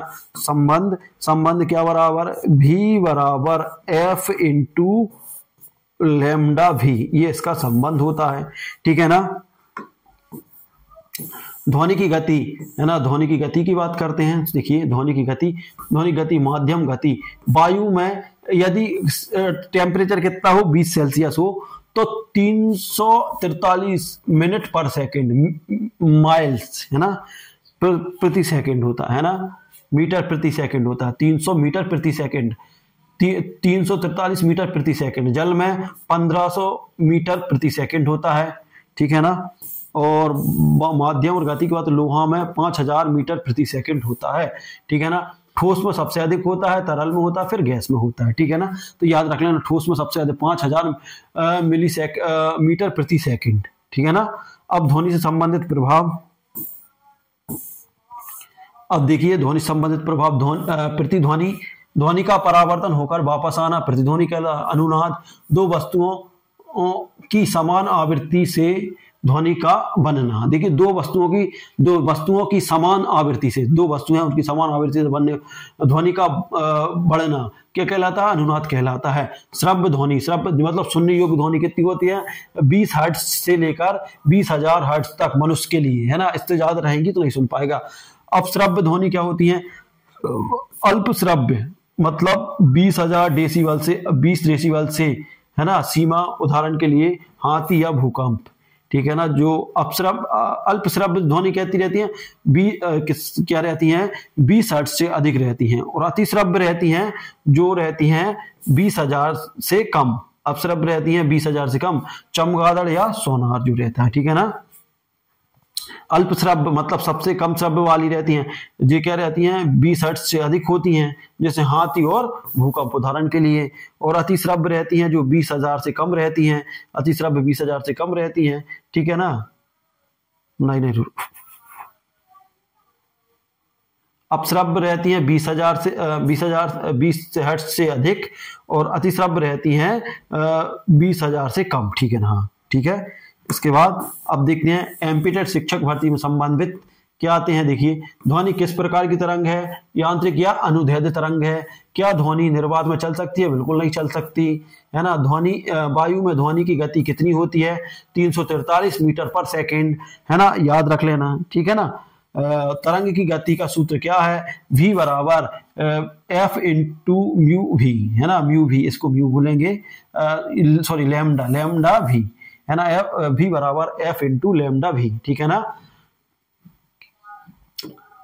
उसके बाद प्रतिध्वनि कब होती है? जब ध्वनि परावर्तित होकर 0.1 सेकंड में लौटती है। जब देखिए ध्वनि परावर्तित होकर 0.1 सेकंड में लौटती है तो वो प्रतिध्वनि होती है। मानव की श्रव्य शक्ति कितनी है? श्रव्य शक्ति की बात करें तो 20 हर्ट्ज से लेकर 20,000 तक। अनुगूंज या अनुनाद, अनुगूंज या अनुनाद क्या होता है? देखिए अनुगूंज की परिभाषा देखेंगे हम। अनुगूंज की परिभाषा क्या है? परिभाषा, जब कोई वस्तु दूसरी वस्तु की प्राकृतिक आवृत्ति पर कंपन करती है, प्राकृतिक आवृत्ति पर कंपन करती है, दूसरी वस्तु भी तीव्र कंपन उत्पन्न हो जाती है, इस घटना को अनुनाद कहते हैं। देखिए इसका मतलब है कि देखिए जब हम चिल्लाए और गूंज फिर दोबारा, देखिए जब हम किसी से चिल्लाते हैं या खंडर में तो गूंज जाती है, फिर उसके बाद दोबारा वही गूंज वापस आती है, तो उसको ही बोलते हैं अनुनाद। सरल भाषा में मिलती जुलती आवृत्ति, जैसे कंपन का वर्णन अनुगूंज है, ठीक है ना। अनुगूंज की आवश्यक शर्तें क्या होती हैं? देखिए दोनों वस्तुओं की आवृत्ति समान या बहुत निकट होनी चाहिए, ठीक है ना।